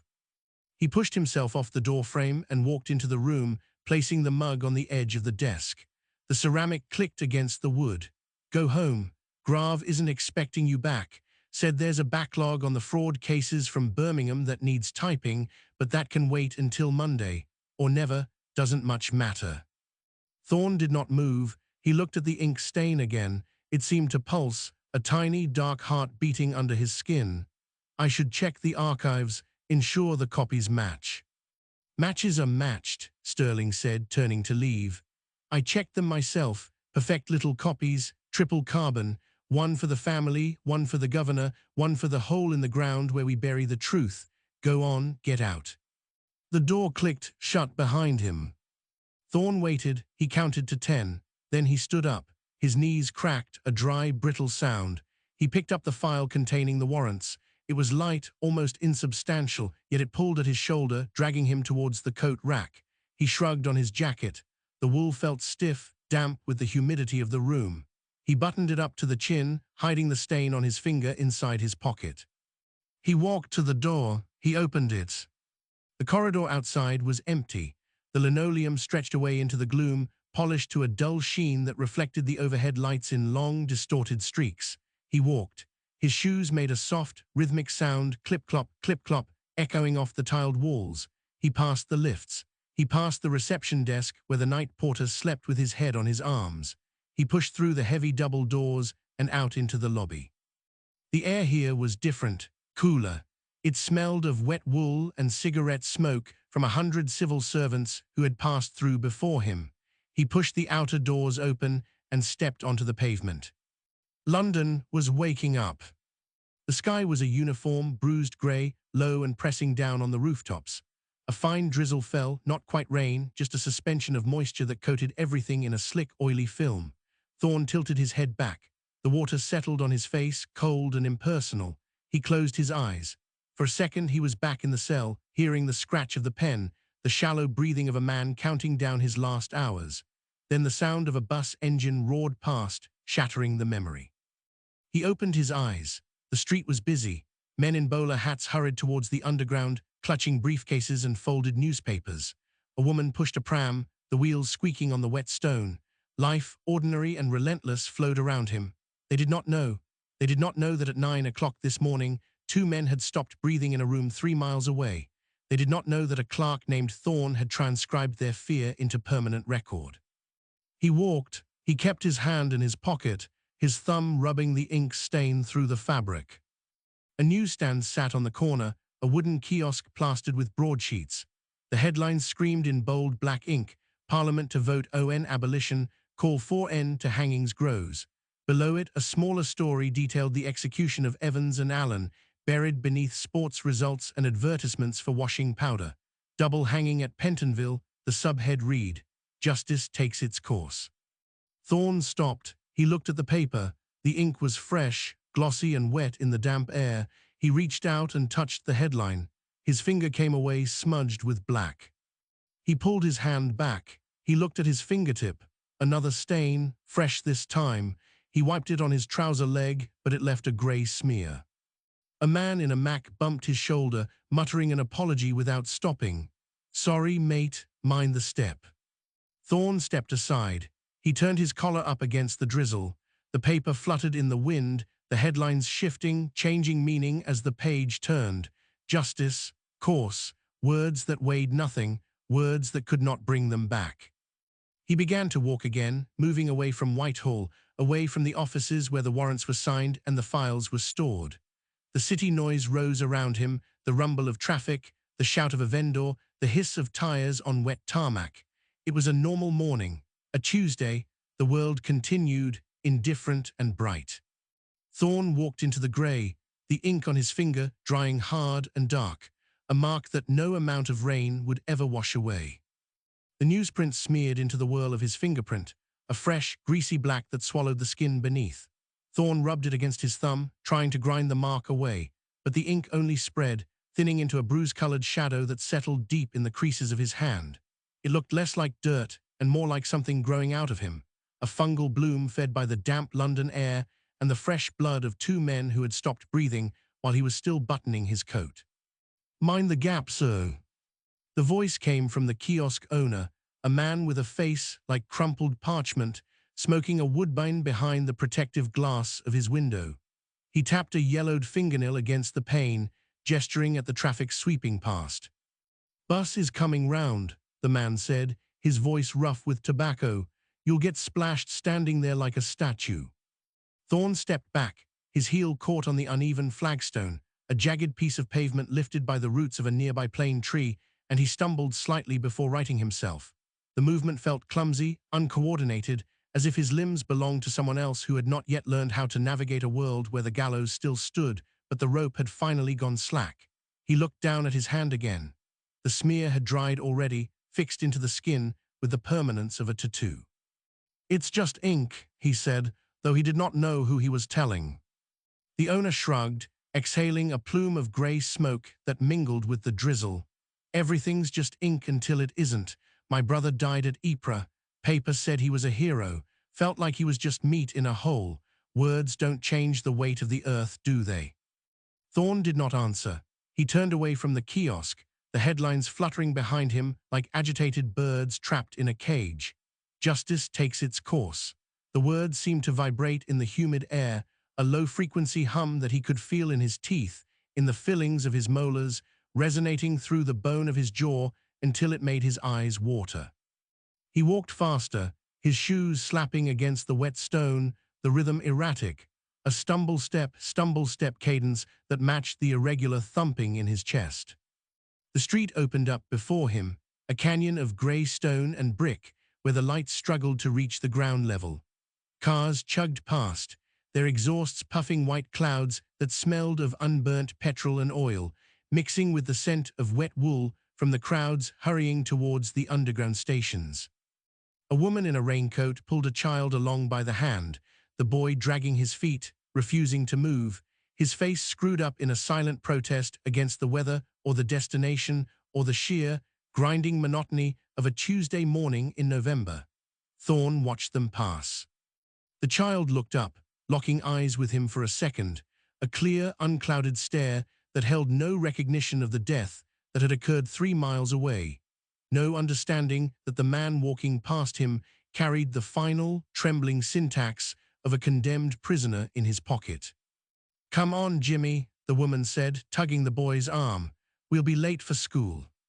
"I don't want to go," the boy muttered, his voice thick with a sullen resistance that sounded strangely familiar, echoing the tone of Evans when he had refused to sign the warrant, the same stubborn dig of heels against the inevitable machinery of the state. "Everyone has to go," the woman said, her voice sharp, impatient. "That's how it works." Thorne flinched. The words landed hard, a physical blow to the solar plexus that doubled him over slightly, forcing him to grip the lapel of his jacket to stay upright. "That's how it works." The phrase echoed in the hollow space behind his ribs, bouncing off the walls of his memory, replaying the sound of the trapdoor slamming, the sharp crack of the rope tightening, the silence that had followed, heavy and absolute, pressing down on the room until it felt like the walls themselves were breathing. He had transcribed it all, every gasp, every plea, every lie told to comfort a mother who would never see her son again. He had captured the sound of a life ending and turned it into a file, a number, a statistic to be filed away in a cabinet that would not be opened for another 50 years, if ever. He reached the corner of Whitehall and stopped. The Home Office loomed ahead, a monolith of bureaucratic indifference, its windows dark and reflective, showing him a distorted version of himself, a small grey man swallowed by the architecture of the state. He could go back inside. He could return to his desk, sit in the chair that still held the warmth of his body, and wait for the next file, the next name, the next death warrant that would arrive on his tray like a daily ration of bread. There would be more men. There were always more men. The queue never shortened. It only grew longer, stretching back through history, a line of shadows waiting for the drop. But the rain had stopped. The clouds were breaking, allowing a thin, watery shaft of sunlight to pierce the gloom, illuminating a patch of pavement near his feet where a discarded cigarette end smoldered, the cherry glowing bright orange against the grey stone. Thorne stared at it. The smoke curled upward, thin and insubstantial, dissipating into the air before it could form any recognizable shape. It was gone, just like that. One moment it was there, a tangible thing with heat and smell, and the next it was nothing, scattered by the wind, leaving no trace behind. He took his hand out of his pocket. The ink stain stood out starkly against his pale skin, a dark, irregular patch that looked like a burn. He flexed his fingers, watching the skin ripple and fold around the mark. It did not hurt. It did not itch. It simply existed, a permanent record of his complicity, a brand that marked him as one of the keepers of the rope, a man who had helped to measure the drop and calculate the length of the swing. A bus roared past, splashing a puddle of dirty water onto the curb. Thorne jumped back, the cold liquid soaking into the hem of his trousers, chilling his ankle. He did not wipe it away. He let it sit there, a cold, wet reminder of the physical world, the messy, unpredictable reality that continued regardless of the orders signed in the offices above. "Oi, watch it," a driver shouted from the window, leaning out to glare at him. "Get a move on, mate. Some of us have work to do." Thorne nodded, a slow, mechanical dip of his chin. "Yes," he said, his voice sounding thin, reedy, as if it belonged to someone else. "Work to do." He turned his back on the Home Office. The building seemed to lean towards him, its shadow stretching out across the pavement like a grasping hand, trying to pull him back into the fold, back to the desk and the typewriter and the endless, suffocating silence of the transcription room. He took a step forward, then another, forcing his legs to move against the resistance of the air, which felt thick, viscous, like wading through treacle. The crowd parted around him, a river of bowler hats and raincoats flowing past an immovable rock. No one looked at him. No one saw the stain on his hand or the hollow look in his eyes. They were all rushing somewhere, driven by schedules and appointments and the mundane necessities of living, unaware that the world had shifted on its axis while they slept, that two men had died and the law had changed, and nothing was the same as it had been yesterday. Thorne walked into the flow of people, letting them carry him along, his hand still raised slightly, the ink stain exposed to the light. He did not try to hide it anymore. Let them see. Let them all see what the weight of the rope looked like when it was transferred to the skin of the living. He walked past the shops, past the cafes where people sat drinking tea and reading papers, past the parks where children played on swings that creaked in the damp air. He walked until the buildings thinned out, until the grey gave way to the brick and mortar of the residential streets, until the noise of the city faded into a dull, distant roar. And still he walked, the ink drying hard and dark on his finger, a mark that no amount of soap or water or time would ever wash away. The weight of the rope is a work of fiction. Its characters and scenes are invented, but the story is grounded in real events, places, and the social conditions of its period, dramatized, not documented. The history behind it draws on these real sources. List of people who were executed. Researched via Wikipedia and contemporary records. Liberties taken with the timeline or with real persons are the author's own.